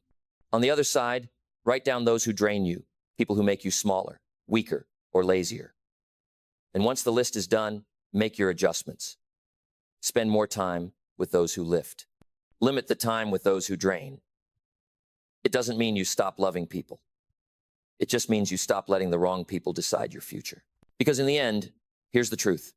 Your goals can be as sharp as an arrow, but if you keep handing your bow to the wrong crowd, you'll never hit the target. Protect your associations, because they're protecting or poisoning your future. And that brings us to the next great principle.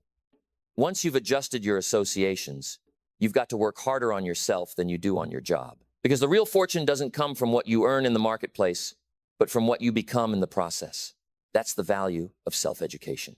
And that's where we'll go next. Now, let me share with you one of the most important discoveries of my life. It's the discovery that turned me from a man who was broke at 25, owing money, behind on promises, embarrassed when I couldn't buy a $2 box of cookies, into a man with options, resources, and influence. And the discovery was this. Formal education can make you a living, but self-education can make you a fortune.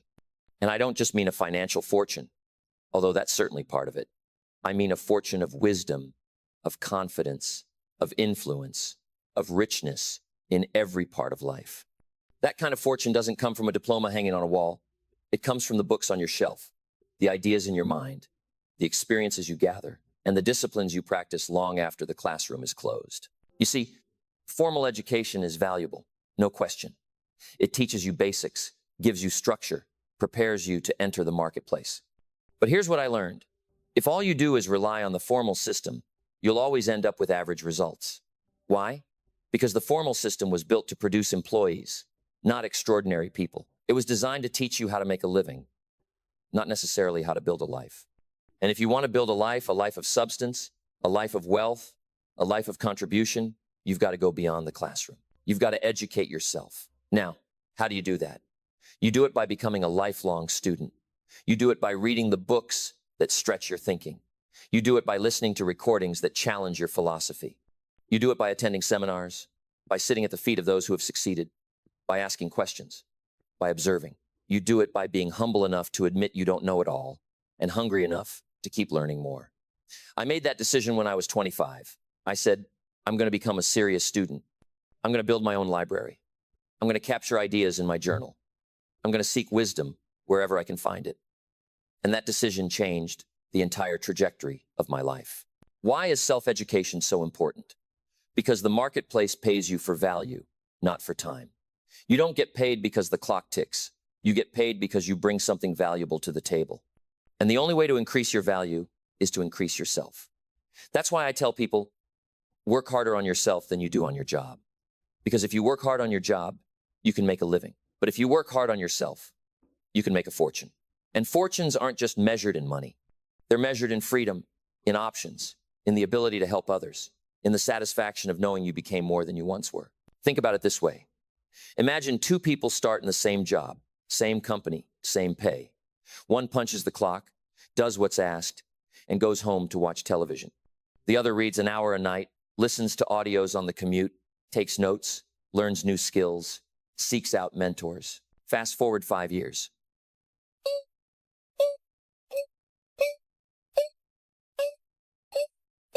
One is still in the same place, complaining about the boss, waiting for a raise. The other has doubled, tripled, maybe even multiplied their income, not because the wind blew differently, but because they became more valuable. The marketplace always responds to value, and value is built through self-education. And let me tell you, one book can change everything. One idea, caught at the right time, can redirect your philosophy, reset your sail, and put you on a whole new course. That's why I built a library. That's why I kept a journal. Because I never knew which idea would be the one, and I didn't want to miss it. You shouldn't either.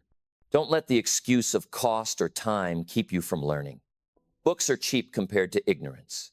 A seminar ticket is cheap compared to the price of regret. One evening of study is cheap compared to a lifetime of wondering what might have been. So here's what I want you to do in the next 7 days. Pick one book that challenges your thinking, one book that builds your philosophy, and commit to reading it. Just one. Or find a recording, a lecture, a seminar, and listen as if your life depended on it, because in a way, it does. And when you find an idea that strikes you, don't just let it pass. Capture it. Write it down. Let it shape you. Because ideas can slip away like smoke unless you trap them in ink. And when you trap them, you can return to them, refine them, and let them keep reshaping you over and over again. Now remember, the secret isn't just collecting information. The secret is applying it. Too many people are walking encyclopedias of unused knowledge. Don't let that be you. Learn, yes, but then act. Apply the idea, test it, refine it, put it into practice until it becomes part of who you are. Because wisdom isn't what you know, it's what you live. So never stop your education. The day you stop learning is the day you stop earning. Stop growing, stop becoming. Stay a student for the rest of your life. Because the more you become, the more you can have, and the more you can give. And that's the real fortune. Not just what you accumulate, but what you become and what you contribute. Now, once you've committed to self-education and you've started building new disciplines into your week, the question becomes, how do you bring it all together into a plan that makes change visible, tangible, undeniable in just 7 days? That's where we're going next. A step-by-step action plan that will give you momentum so strong you'll never want to stop. Now, here's where everything we've talked about so far comes together. Because it's one thing to nod your head and say, yes, I believe in philosophy. I believe in discipline. I believe in goals. I believe in self-education. But it's another thing to put it into practice in a way that makes a visible difference in your life. And that's what I want to hand you now, a simple plan. One you can begin today that will allow you to take all these principles and compress them into 7 days of concentrated action. 7 days that will prove to you once and for all that change doesn't have to take forever. 7 days that will show you momentum is real, that habits can be formed quickly, and that when you step into discipline, everything else begins to fall into place. So let's break it down. Day by day. Day 1, write your goals. Don't let another day slip by without a written list. Sit down tonight and put your dreams on paper. Big ones, small ones, short term, long term, write them all. Because the act of writing is the act of planting. You can't reap what you don't sow, and goals not written are seeds never planted. This first day is about vision, about saying to yourself, no more drifting. From here forward, I live by design. Day 2, start a journal. Get yourself a notebook, nothing fancy, and begin writing down what you see, what you think, what you're learning. Capture your philosophy in motion.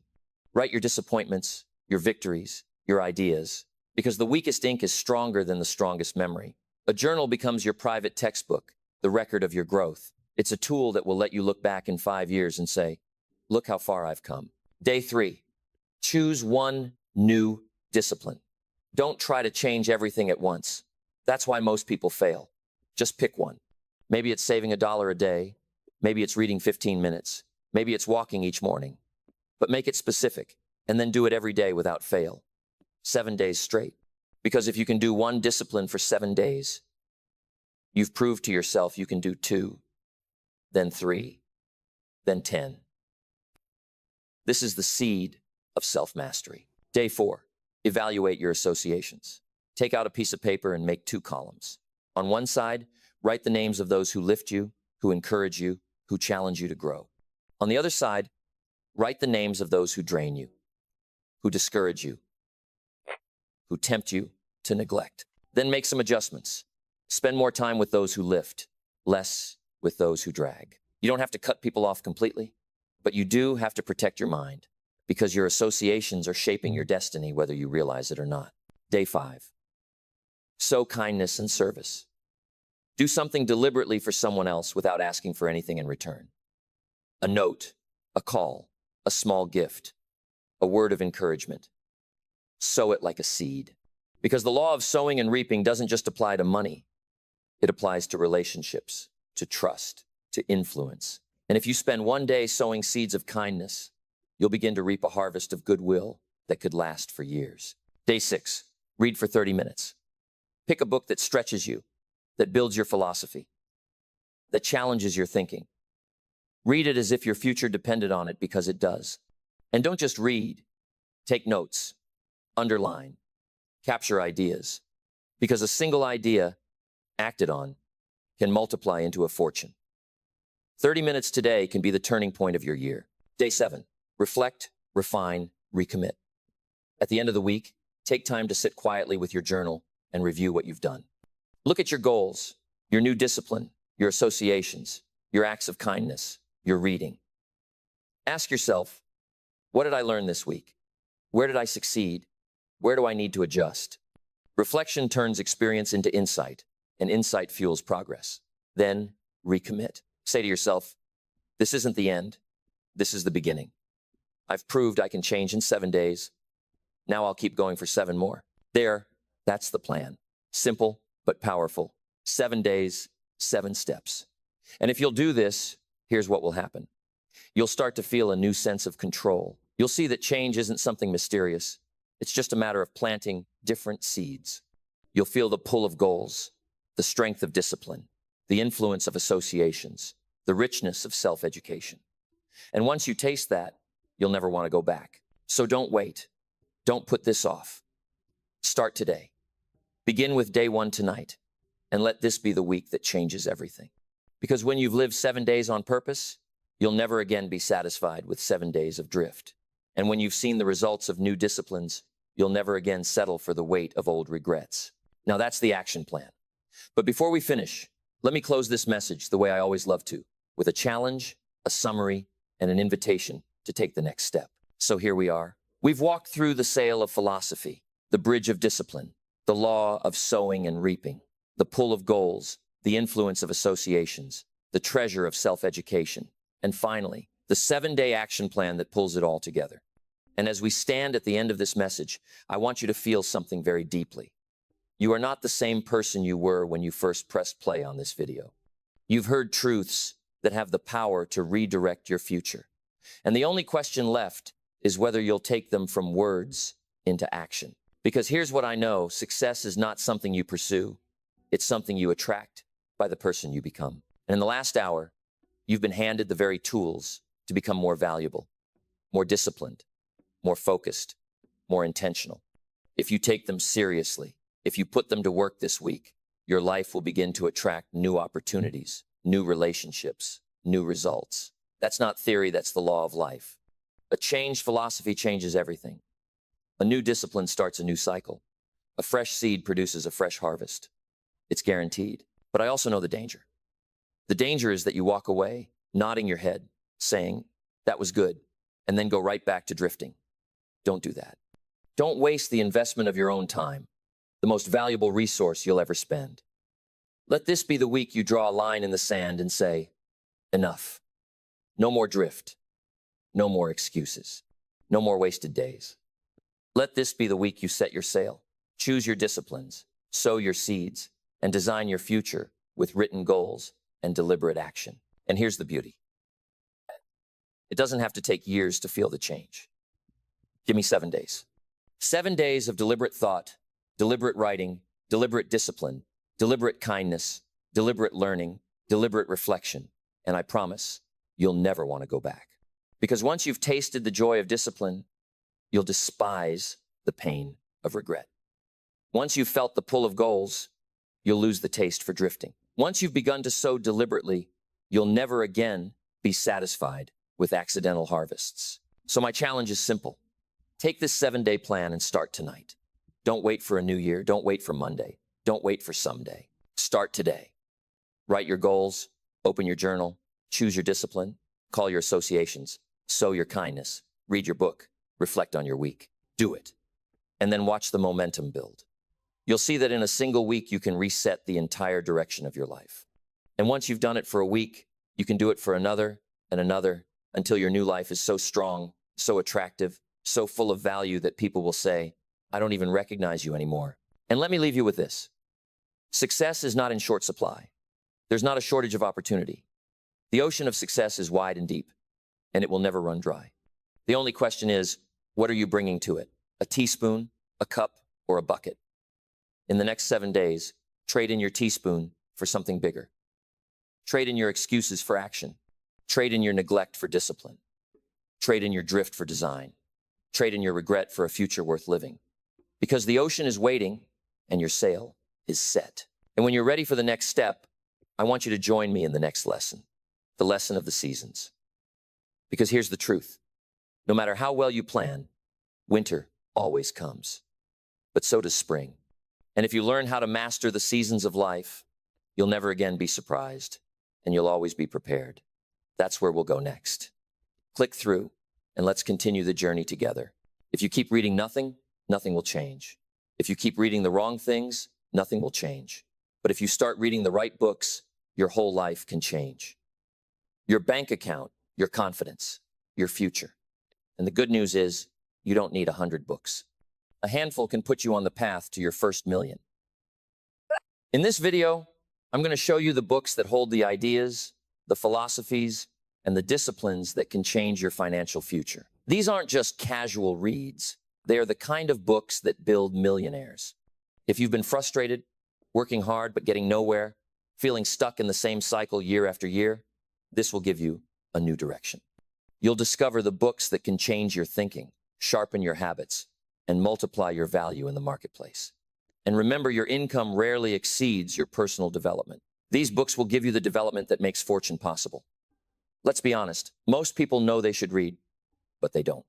Or they read casually, hoping for inspiration, but never build the discipline of daily study. They know what to do, but they don't do it. They stay busy at work, but never invest in themselves. And here's the sad truth. If you don't work harder on yourself than you do on your job, you'll always stay stuck at the level you are right now.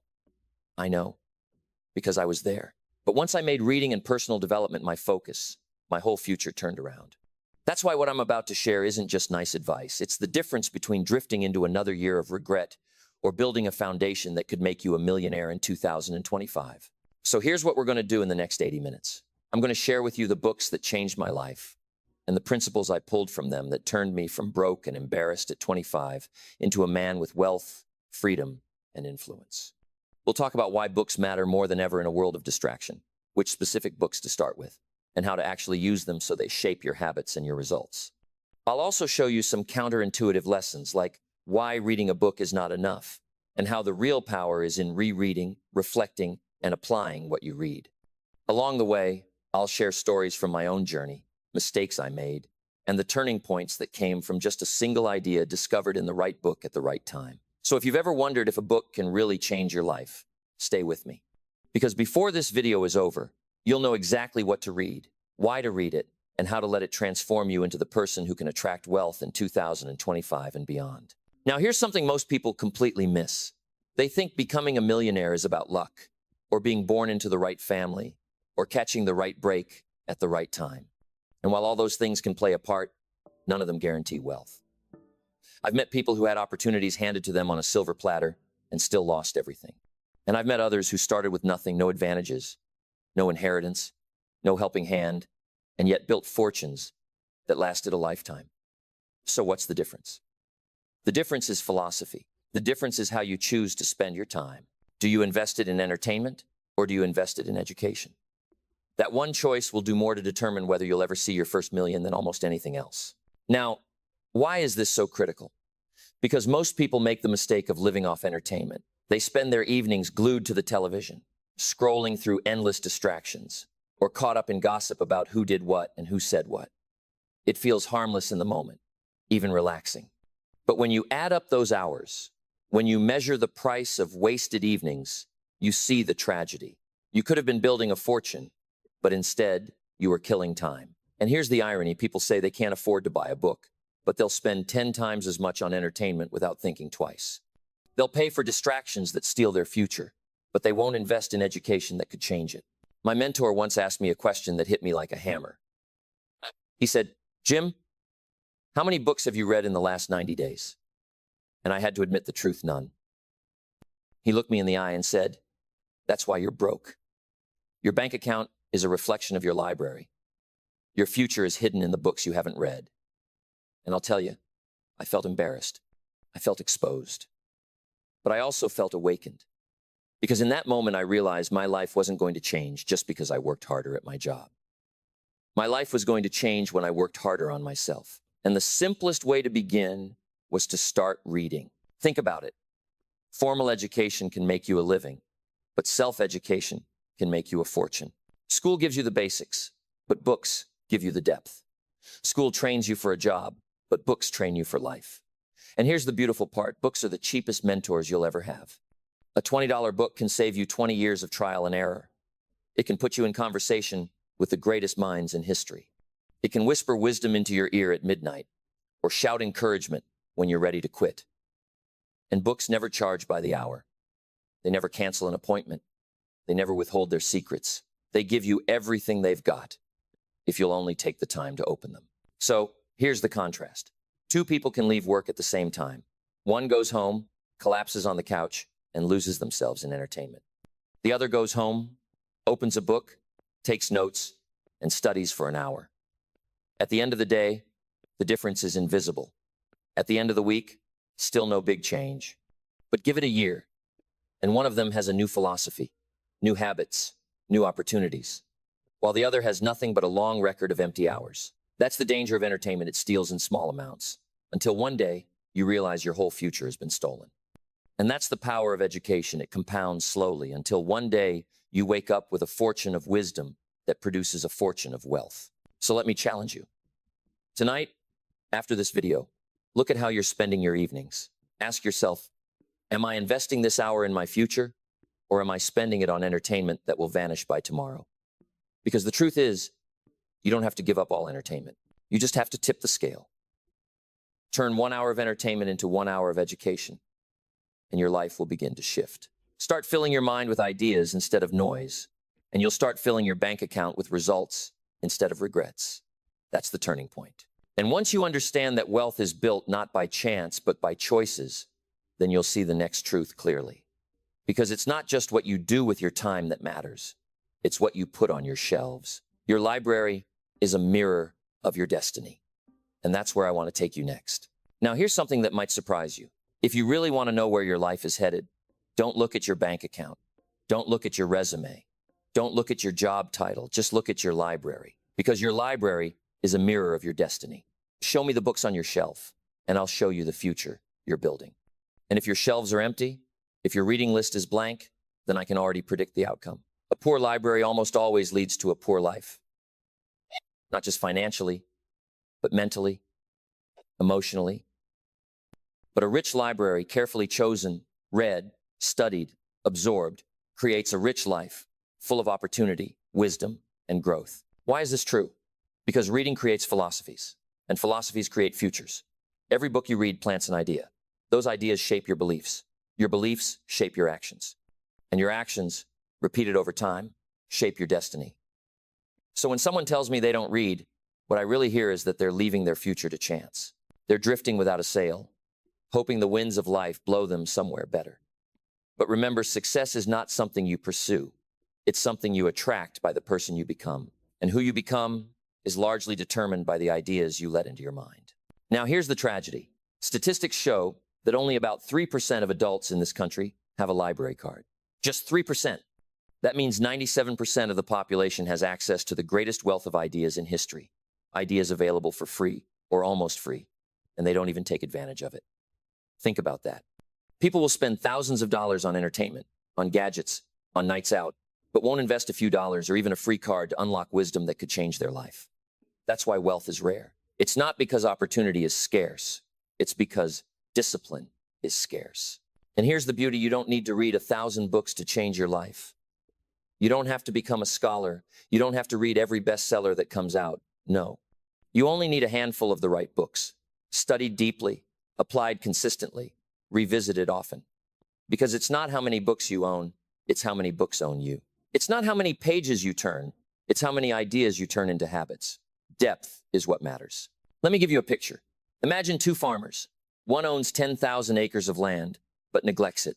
The weeds grow wild. The soil dries up. The crops fail. The other owns just a few acres, but tends it carefully every day. He waters, he weeds, he cultivates.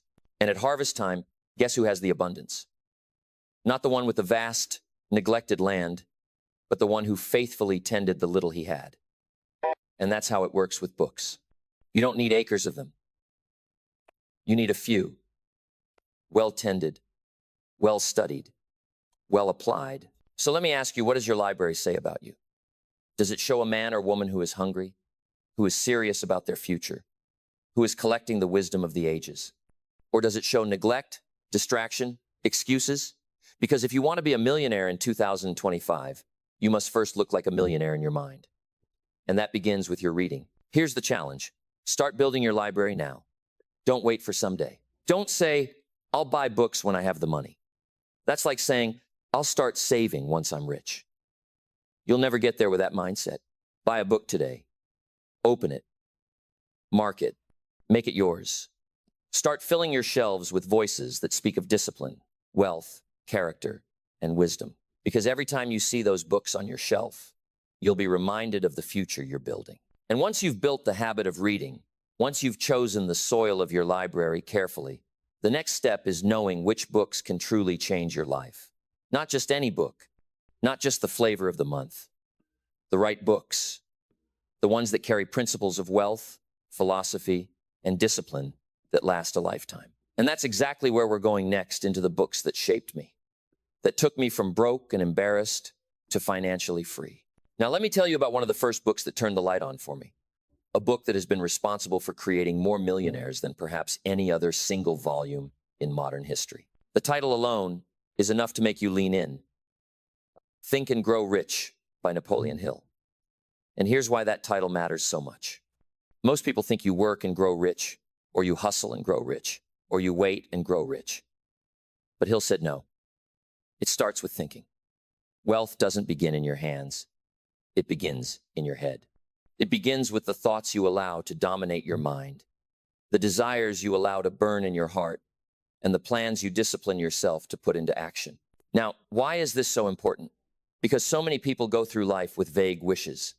They say, I'd love to be wealthy. I'd love to be free. I'd love to have more. But a vague wish is powerless. You can't hit a target you can't see. And that's where Hill changed everything for me. He said, you must have a burning desire, a clear goal, and a definite plan. Not a casual want, not a hopeful maybe, not a half-hearted someday.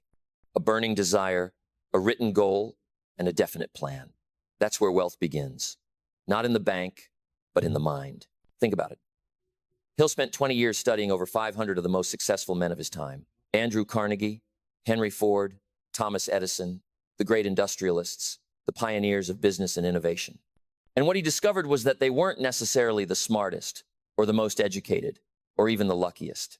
What they had in common was a clear picture of what they wanted and the persistence to go after it. They understood the power of desire, backed by discipline. They understood that riches begin with thought, but thought alone isn't enough.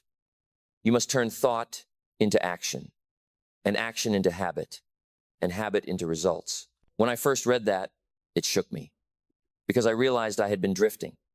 I had wishes, sure, but no definite goals. I said I wanted success, but I hadn't written it down. I said I wanted wealth, but I had no plan. And as a result, year after year looked the same. Have you ever experienced that? Wanting more, but never really moving closer to it?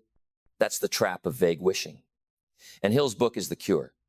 He forces you to decide what you want, to write it clearly, to repeat it daily, and to back it up with persistent action. Now, here's what makes this principle so powerful. Once you decide clearly what you want, once you write it down and let it burn in your imagination, your mind begins to work differently. You start to notice opportunities you never saw before. You start to connect ideas that were invisible to you before. It's like buying a red car. Suddenly you see red cars everywhere. They were always there, but now your attention is tuned to them. In the same way, when you set a clear goal, your mind tunes itself to anything that will help you reach it. That's not magic.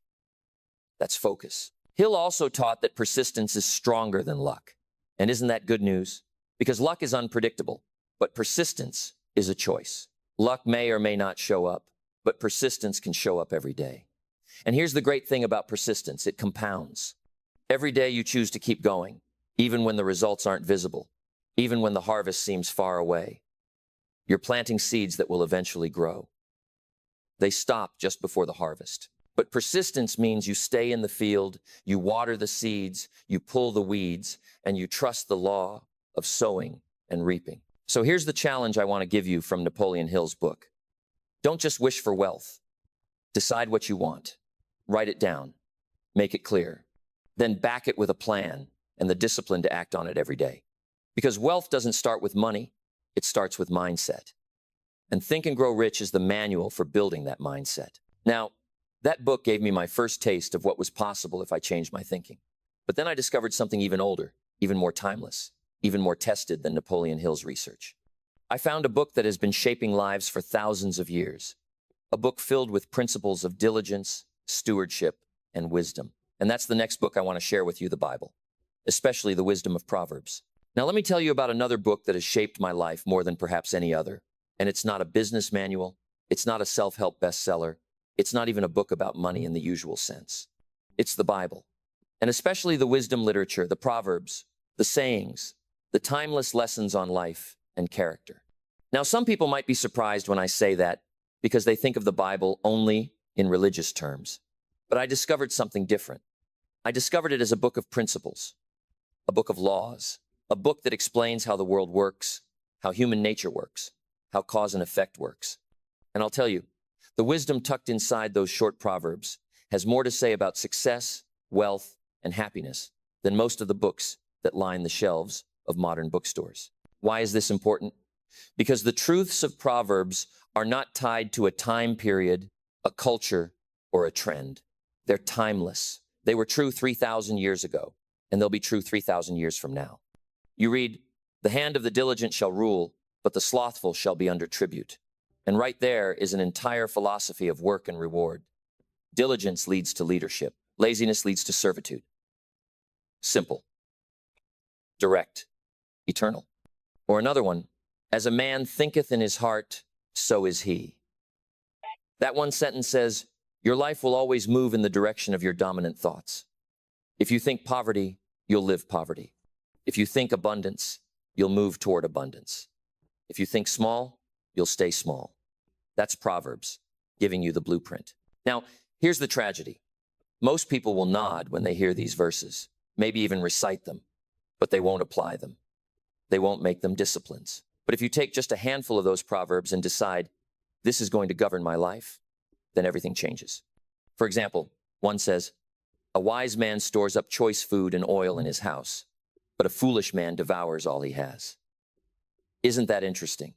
Thousands of years ago, the writer already knew the difference between saving and spending, between discipline and indulgence. The wise save, the foolish consume. And today, it's the same.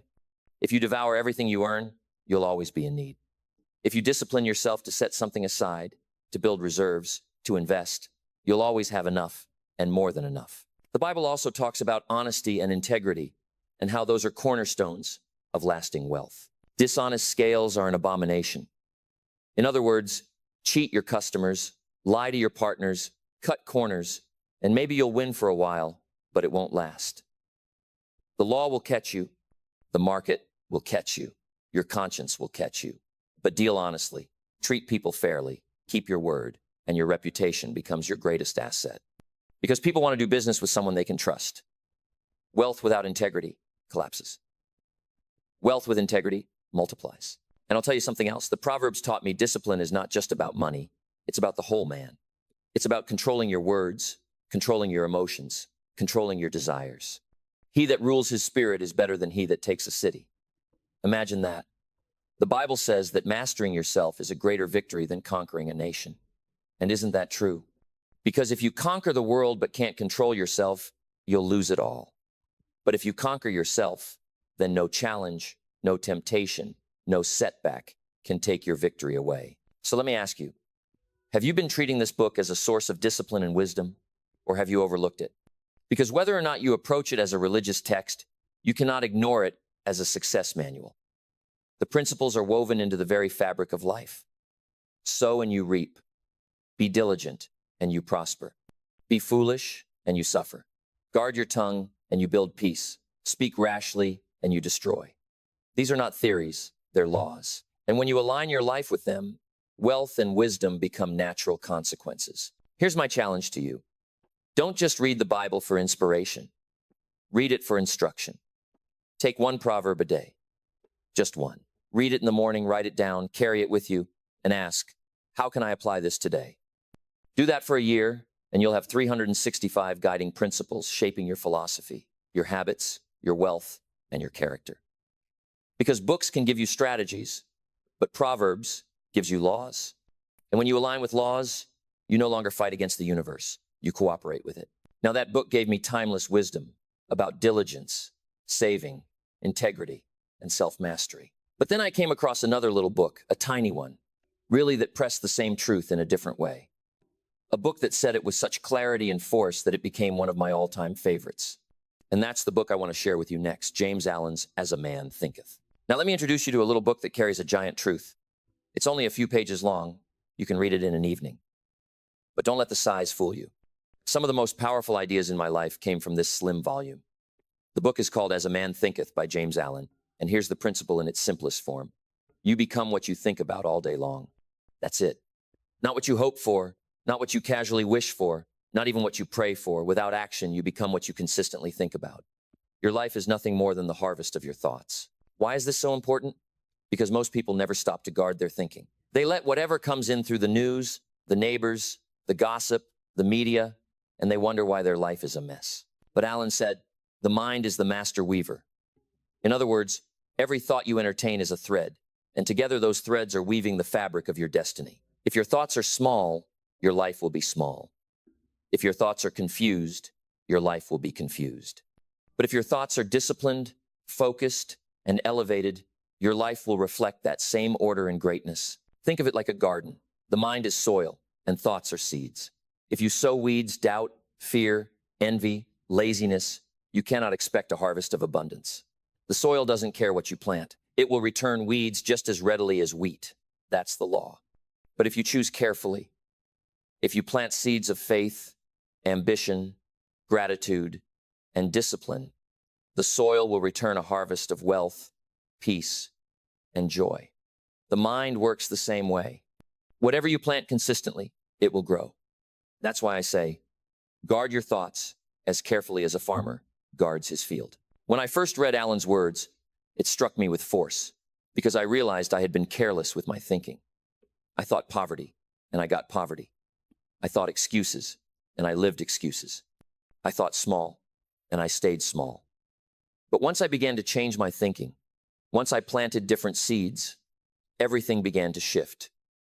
I started to picture a better future. I started to believe I could learn, I could grow, I could change. And those thoughts became the blueprint for new habits. And those habits became the foundation for a new life. Now, here's what's remarkable about Alan's book. He doesn't let you hide. He doesn't let you blame. He says clearly, your circumstances are the reflection of your inner state. If you don't like your circumstances, change your thoughts.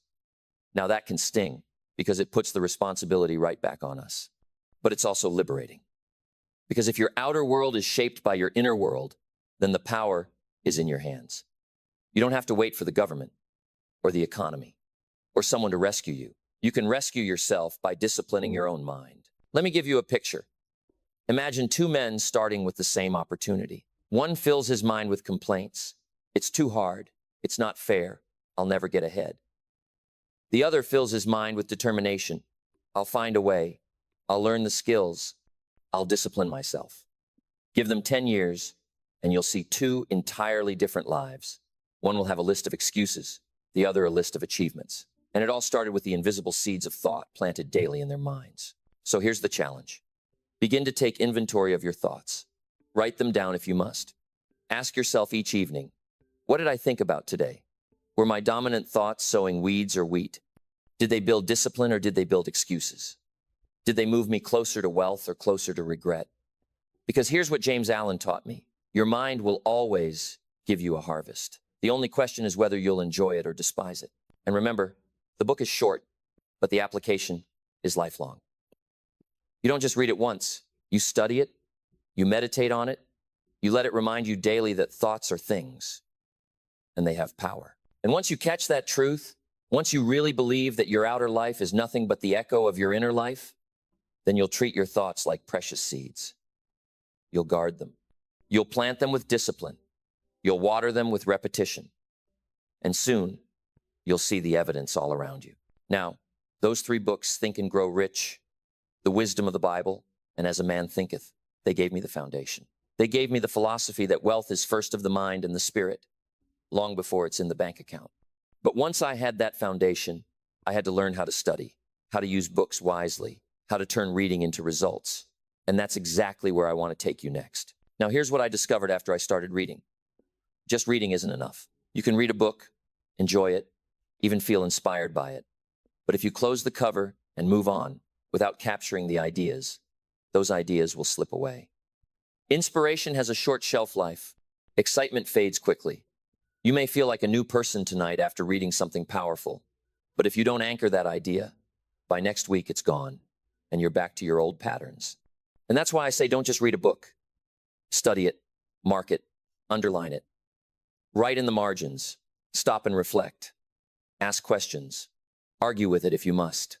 Because when you engage with a book actively, when you treat it as a conversation instead of entertainment, that's when it begins to change you.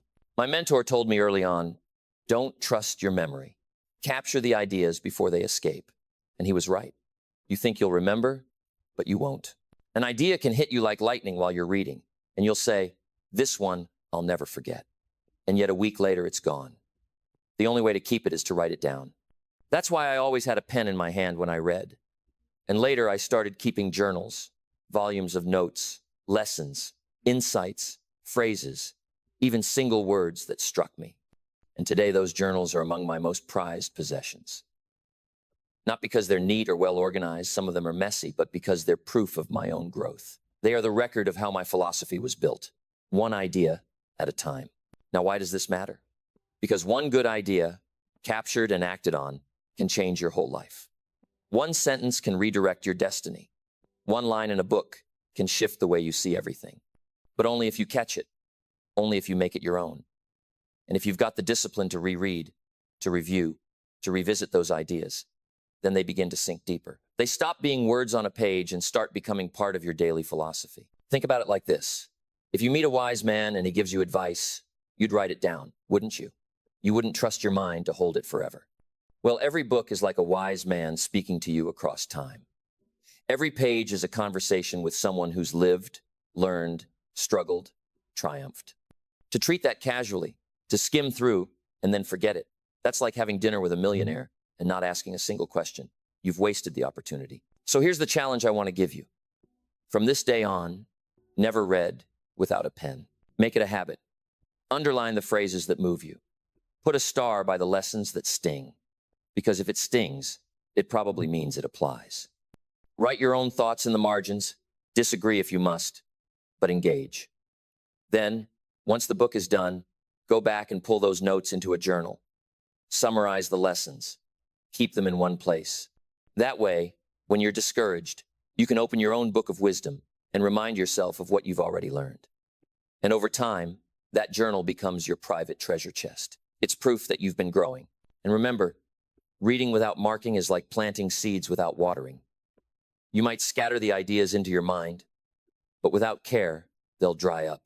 Marking, writing, reviewing, that's the watering. That's the discipline that turns ideas into philosophy and philosophy into wealth. Now, once you've captured the ideas, once you've underlined the lessons and written them in your journal, there's still another step. Because knowledge on paper isn't enough. Ideas don't pay the bills. Inspiration doesn't build wealth. You've got to turn reading into action, and that's where we're headed next. Now let me share with you something that changed my whole approach to books, and it might surprise you at first. Reading alone will not change your life. Knowledge by itself does not pay the bills. Inspiration by itself does not produce results. You can fill your shelves with hundreds of volumes. You can underline every page. You can write in journals until your pen runs dry. But if you don't turn those ideas into action, your life will remain the same. That's why I always say, reading should never stop at entertainment. It should end in transformation. If the book doesn't change your calendar, if it doesn't change your habits, if it doesn't change the way you spend your hours and your dollars, then all you did was accumulate words. And words without action become nothing more than decoration. Now, why is this so important? Because many people fool themselves into thinking that knowing is the same as doing. They'll read a book on health and feel healthy just because they understand the theory. They'll read a book on wealth and feel rich just because they caught the excitement of the author's words. But then they look in the mirror or they look in their bank account and nothing has changed. Why? Because knowledge without discipline is just potential energy. It's like owning a seed and never planting it. The potential is there, but unless you put it in the ground, water it, guard it, it never becomes a harvest. So what's the solution? When you read, don't just ask, what did this mean? Ask, what will I do with this tomorrow? Turn every idea into an action step. If the book says set a goal, then set one before you go to bed. If the book says save 10% of your income, then move that money today, even if it's only a few dollars. If the book says read 10 pages a day, then put it on your calendar and make it as non-negotiable as brushing your teeth. Because action is what separates the dreamer from the doer. Let me give you an example. When I read Think and Grow Rich, the idea that struck me most was the importance of writing down a definite goal. Hill said, a burning desire backed by a definite plan. Now I could have closed the book, nodded my head, and said, that's good. But I didn't. That night I wrote my first real list of goals. I wrote them in detail. I reviewed them daily. And that simple act, inspired by one sentence, changed the direction of my life. That's the difference. The idea without action would have faded, but the idea with action became a habit, and the habit became a new destiny. Here's another picture for you. Imagine someone who reads a recipe book every night. They study the ingredients, they memorize the directions, they even underline their favorite dishes. but they never enter the kitchen. Now, you and I both know no matter how much they read, they'll never taste the meal. And isn't that exactly what happens to so many people? They study success, but they never practice success. They memorize motivation, but they never discipline their time. They admire the ingredients, but they never bake the cake. Reading without action is like that. It fills your head, but leaves your life empty. So here's the challenge. Starting today, make a new rule for yourself. Never finish a chapter without deciding on one action you will take. It doesn't have to be big. Sometimes the smallest actions are the most powerful because they build momentum.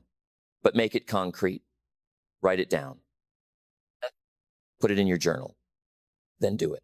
Because if you do that, books will stop being entertainment and start being transformation. And remember this, don't measure the value of a book by how many notes you take. Measure it by how many changes you make. Don't ask, how much did I underline? Ask, how much did I apply? Because applied knowledge is what builds fortunes. Books give you the blueprint, but your hands must build the house. And once you've learned to act on ideas, once you've trained yourself to translate reading into doing, there's still another lesson to learn. Because it's not about reading every book on the shelf. It's about going deep with the right ones. And that's exactly where I want to take you next. Now, here's something else I had to learn. And at first, it almost felt counterintuitive. You don't need to read 1,000 books to change your life. You don't need to chase every new title that comes out. You don't need to keep up with every list of bestsellers. You don't even need to impress anybody with the size of your library. What you need is depth. What you need is to take a handful of the right books, the ones that carry principles, the ones that carry laws, the ones that carry the truths of life and wealth, and then study them, revisit them, wrestle with them, apply them until they become part of you. Because skimming through hundreds of books may fill your head with noise, but going deep with a few will fill your life with wisdom. Why does this matter so much? Because in today's world, distraction is everywhere. People collect books like trophies. They post pictures of shelves filled with volumes they never opened, or half-finished books that never changed them. They chase novelty, always wanting the next new thing, but they never stop to master what they already have. And that's why so many live shallow lives, because they never dug deep. But depth is where the gold is. You don't find gold lying on the surface. You dig for it. You don't master philosophy by reading it once. You absorb it by returning again and again until it shapes the way you think and act. Let me give you an example. I've read Think and Grow Rich not once, but many times. And every time I returned to it, I saw something new. Not because the book had changed, but because I had changed. The person I was at 25 noticed things the man at 35 had overlooked. The man at 45 found meaning in passages the younger man had skimmed. The same book, but a different reader. And that's why I say, don't just read once and move on. Revisit. Because repetition is the mother of mastery. The idea that slips past you today might save your life tomorrow. Here's another picture. Imagine a farmer. One farmer buys 10,000 acres of land but never tends it. He lets the weeds grow, he neglects the soil, and year after year his harvest is poor. Another farmer owns just 10 acres, but he works it faithfully. He waters it, he weeds it, he nurtures it. And guess who ends up with the abundance? Not the man with more land, but the man with more care. And that's how it works with books. It's not about how many you own. It's about how deeply you cultivate the ones you choose. So let me ask you, how are you reading? Are you rushing, skimming, moving from one author to the next without ever applying what you've read? Or are you going deep, marking, journaling, reflecting, rereading? Because here's the truth, you don't need shelves filled with hundreds of unread books to become wealthy. You need a handful of the right ones, mastered over time, turned into habits, turned into philosophy, turned into results. And let me remind you, the richest ideas are timeless. They don't expire with the season. They don't lose relevance when the trend shifts. A book like As a Man Thinketh will be as powerful 100 years from now as it was the day it was written. The wisdom of Proverbs will be as true 10,000 years from now as it was when it was carved into parchment. That's what you want to study, the books that last. Because if the ideas have lasted for centuries, it means they carry eternal truth. And eternal truth is what you can safely build a fortune on. So here's the challenge. Don't measure your progress by the number of books you read. Measure it by the number of books you've mastered. Pick 5, maybe 10, that you know carry the seeds of wealth, character, and discipline. And then go deep. Read them slowly. Read them often. Write about them. Talk about them. Teach them to others. Because when you can teach an idea, that's when you know it's yours. And once you've gone deep, once you've planted the seeds of timeless ideas into your mind and cultivated them until they become part of you, then you'll begin to notice a shift. Your philosophy will change, your habits will change, your actions will change, and your results will change. Because wealth is not a matter of chance. It's a matter of philosophy, practiced daily. Now, that's the power of reading with depth. But let's move one step further, because once you've built the habit of reading, once you've studied the right books with pen in hand, once you've applied the lessons and gone deep instead of wide, then the next question becomes, how do you take those lessons and let them shape not just your bookshelf, but your life? How do you let them mold the very mindset of a millionaire in 2025? And that's exactly where we're headed next. Now, let me take you into one of the most important truths of all. And if you catch this one, it can change everything. Wealth is not an event. It's not a lucky break. It's not a single deal or a sudden windfall. Wealth is discipline. Wealth is small choices repeated over time that compound into freedom. And if you miss this, you'll spend your life chasing shortcuts, chasing miracles, hoping for jackpots, and wondering why they never seem to come your way. But if you embrace this truth, if you commit to daily discipline, then wealth becomes inevitable.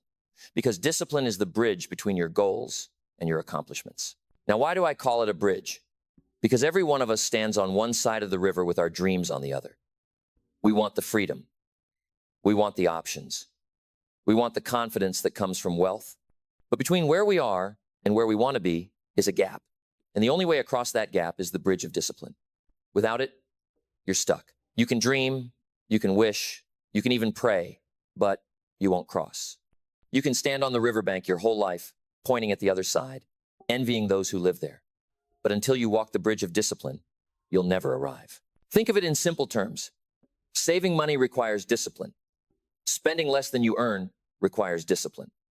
Saying no when you want to say yes requires discipline. Reading the book when you'd rather watch television requires discipline. Making the phone call, writing the letter, going the extra mile. Discipline, discipline, discipline. None of those things will change your life in a day. But repeat them for a year, 5 years, 10 years, and you'll be living in an entirely different world. That's the power of discipline. And here's the tragedy. Most people choose excuses over discipline. They say, I'll start tomorrow. I'll save when I make more. I'll read when I have time. I'll work harder when it gets easier. And you know what happens? Tomorrow never comes. More money doesn't solve the problem. Time never appears. Easier never arrives. And they wake up one day full of regret. Because regret is the price of undisciplined living. And let me remind you, discipline weighs ounces. Regret weighs tons. Now, here's the good news. Discipline is a choice. You don't need talent for it. You don't need luck for it. You don't need someone to hand it to you. Discipline is available to anyone, anytime, anywhere. You just decide, today I will read. Today I will save. Today I will learn. Today I will plant. And the moment you make that choice, you've stepped onto the bridge. And if you keep walking, one step at a time, day after day, sooner than you think, you'll arrive on the other side. Let me give you a picture. Imagine two young people starting out at 25. One decides to practice a few simple disciplines. Save 10%, read 10 pages, journal one thought a day, invest in learning a new skill each year. The other decides to coast, spend everything, watch television instead of reading, never write, never learn. At 26, they look the same. At 30, not much difference. But give it 20 years, and the gap is massive. One has a library, a growing net worth, confidence, influence, wisdom. The other has excuses, regret, and maybe a pile of debt. The difference isn't talent. The difference isn't luck. The difference is discipline. So let me challenge you. Stop looking for shortcuts. Stop waiting for miracles. Stop hoping for jackpots. Instead, build the bridge. Start with one discipline today. Maybe it's saving. Maybe it's reading. Maybe it's exercising. Maybe it's writing. Just one. And then repeat it tomorrow. Because once you start walking that bridge, you'll find it carries you further than you ever imagined. And once you understand that wealth is not about events, but about disciplines, then you'll begin to see why life works the way it does. Because life always returns to the same law. You reap what you sow. And that's the next truth I want to share with you, the law of sowing and reaping, and why it guarantees that discipline, practiced daily, will always pay off in the end. Now, here's a law you can't escape, no matter who you are, no matter where you come from, no matter what you believe. It's as old as the soil and as certain as the sunrise. The law says this: you will reap what you sow. Not something else, not something different, not something random. You will reap exactly what you plant. If you plant corn, you don't get wheat. If you plant weeds, you don't get fruit. Life doesn't work that way. It always returns to you the harvest of what you've been sowing. And here's the catch: you always reap more than you sow, and you always reap later than you sow. Once you understand this, you stop blaming luck, you stop blaming others, and you start taking your own planting seriously. Think about it. Every thought you think, every word you speak, every action you take is a seed. And those seeds are falling into the soil of time, whether you realize it or not. If you sow seeds of discipline, reading, saving, studying, working, you may not see results tomorrow, but the harvest will come. If you sow seeds of neglect, excuses, laziness, waste, you may not feel the pain tomorrow, but the harvest will come. The soil doesn't discriminate.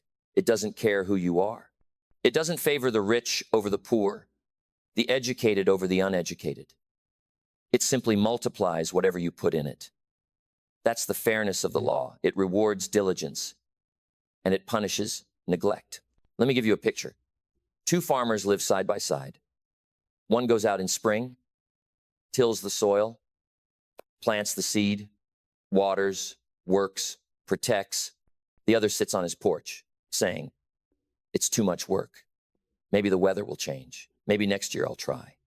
When autumn comes, one farmer is gathering baskets of grain, smiling at the abundance, while the other is staring at empty fields, wishing he had done something months ago. That's not fate. That's not luck. That's the law of sowing and reaping. The farmer who planted has a harvest. The one who didn't, doesn't. And here's the lesson: you cannot reap today what you failed to sow yesterday. You can't eat the fruit of a tree you never planted. You can't enjoy the harvest of discipline you never practiced. And if that stings a little, good, because it means you still have time. Spring always comes again. Opportunity always returns. The soil is waiting. The question is, what will you sow this time? Now, let me tell you why most people never see the harvest they want. It's because they forget that reaping is always later than sowing. They plant a few seeds of discipline, read for a week, save for a month, exercise for a season, and when they don't see immediate results, they quit. They say, "This isn't working. Nothing's happening." But that's not how the law works. Planting takes seconds, growing takes months, harvesting takes seasons. The farmer doesn't plant on Monday and harvest on Friday. He waits, he guards, he trusts the process. And so must you. And remember this: you always reap more than you sow. One seed of corn becomes a stalk with ears carrying hundreds of kernels. One apple seed becomes a tree that bears fruit year after year. And it's the same with your disciplines. One good habit, practiced daily, multiplies. One new skill, learned diligently, pays you for a lifetime. 1 hour of reading, repeated, turns into thousands of hours of wisdom. That's why I say, never underestimate the power of small beginnings. What looks small today compounds into abundance tomorrow. So let me challenge you. Look at the seeds you're planting each day. Ask yourself, if I keep sowing this, what will I reap in 5 years? If I keep sowing excuses, what will the harvest be? If I keep sowing discipline, what will the harvest be? Be honest with yourself, because the soil won't lie.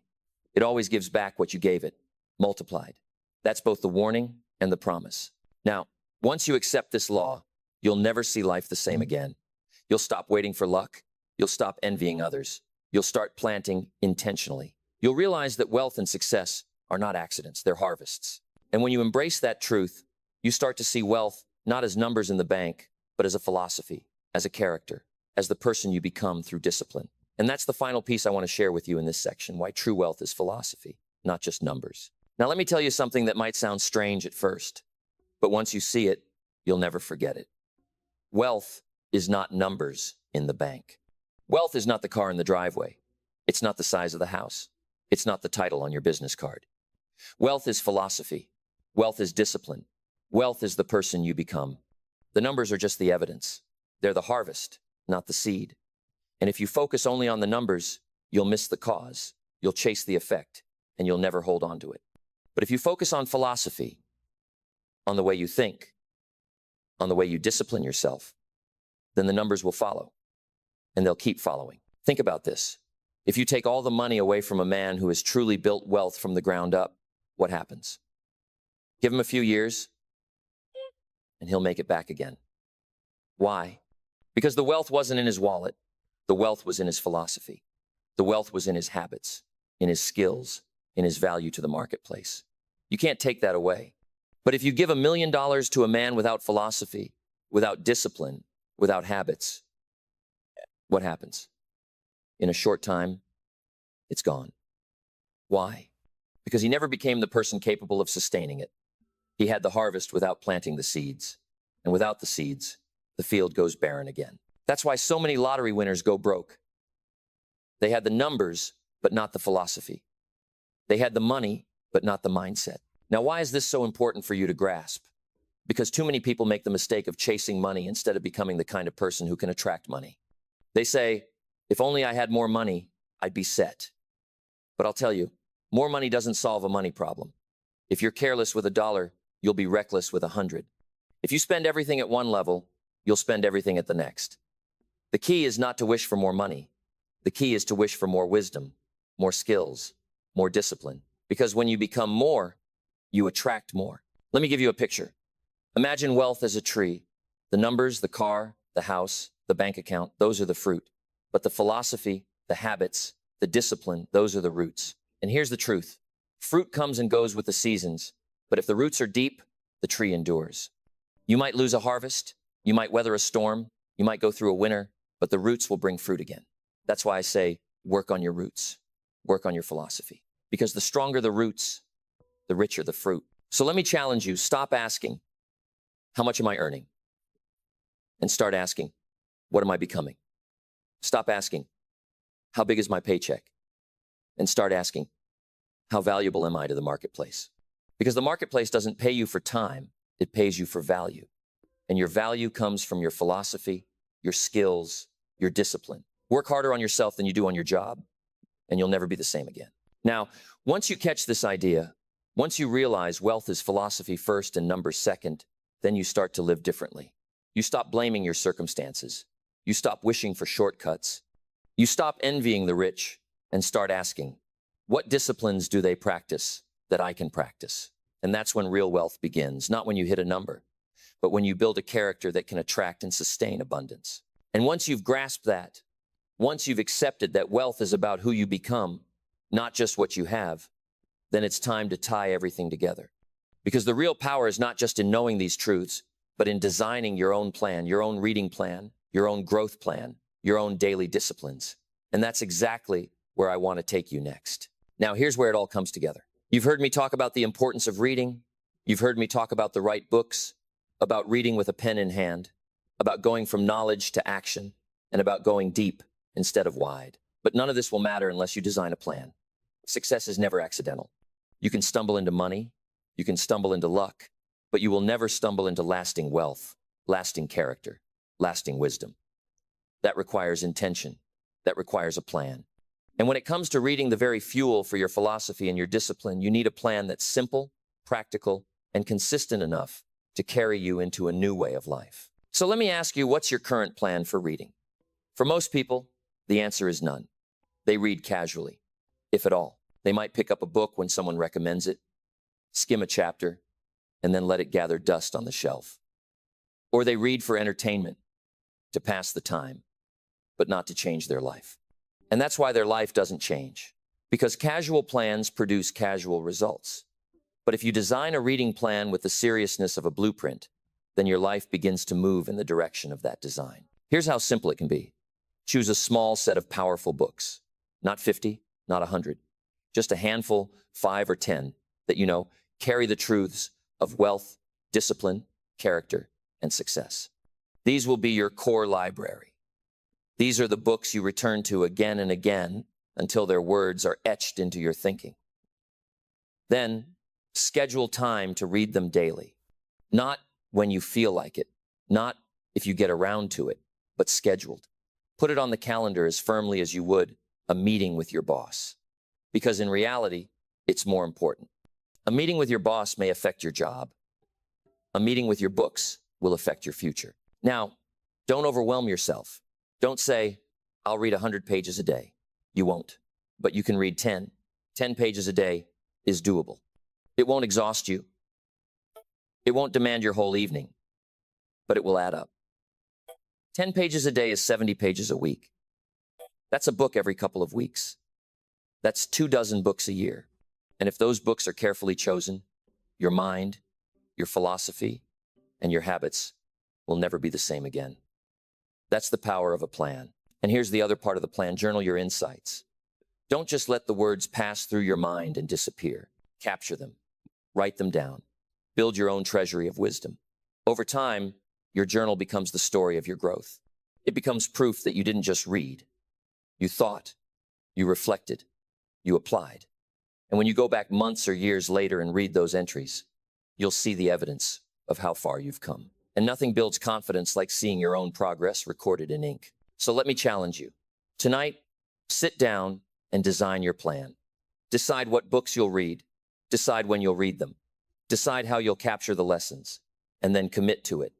Because if you don't design your own plan, the world will design one for you.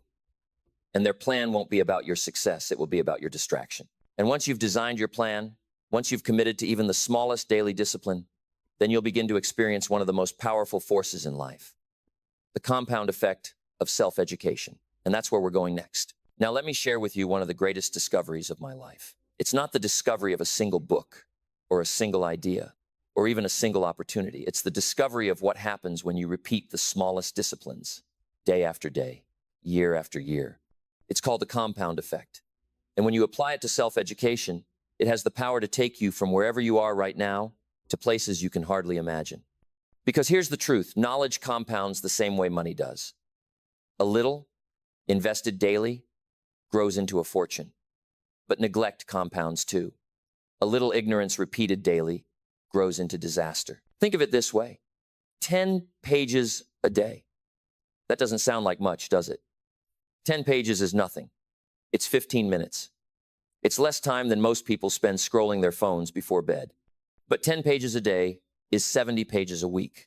That's about a book every 2 weeks. That's 24 books a year. Now let's stretch it out. In 5 years, that's 120 books. In 10 years, 240 books. And if those books are carefully chosen, if they're the kind that shape philosophy and sharpen discipline, then 120 books later, you won't even recognize yourself. You'll think differently, speak differently, act differently, and as a result, you'll live differently. That's the compound effect of self-education. Now, why does this matter so much? Because most people never experience it. They underestimate the small.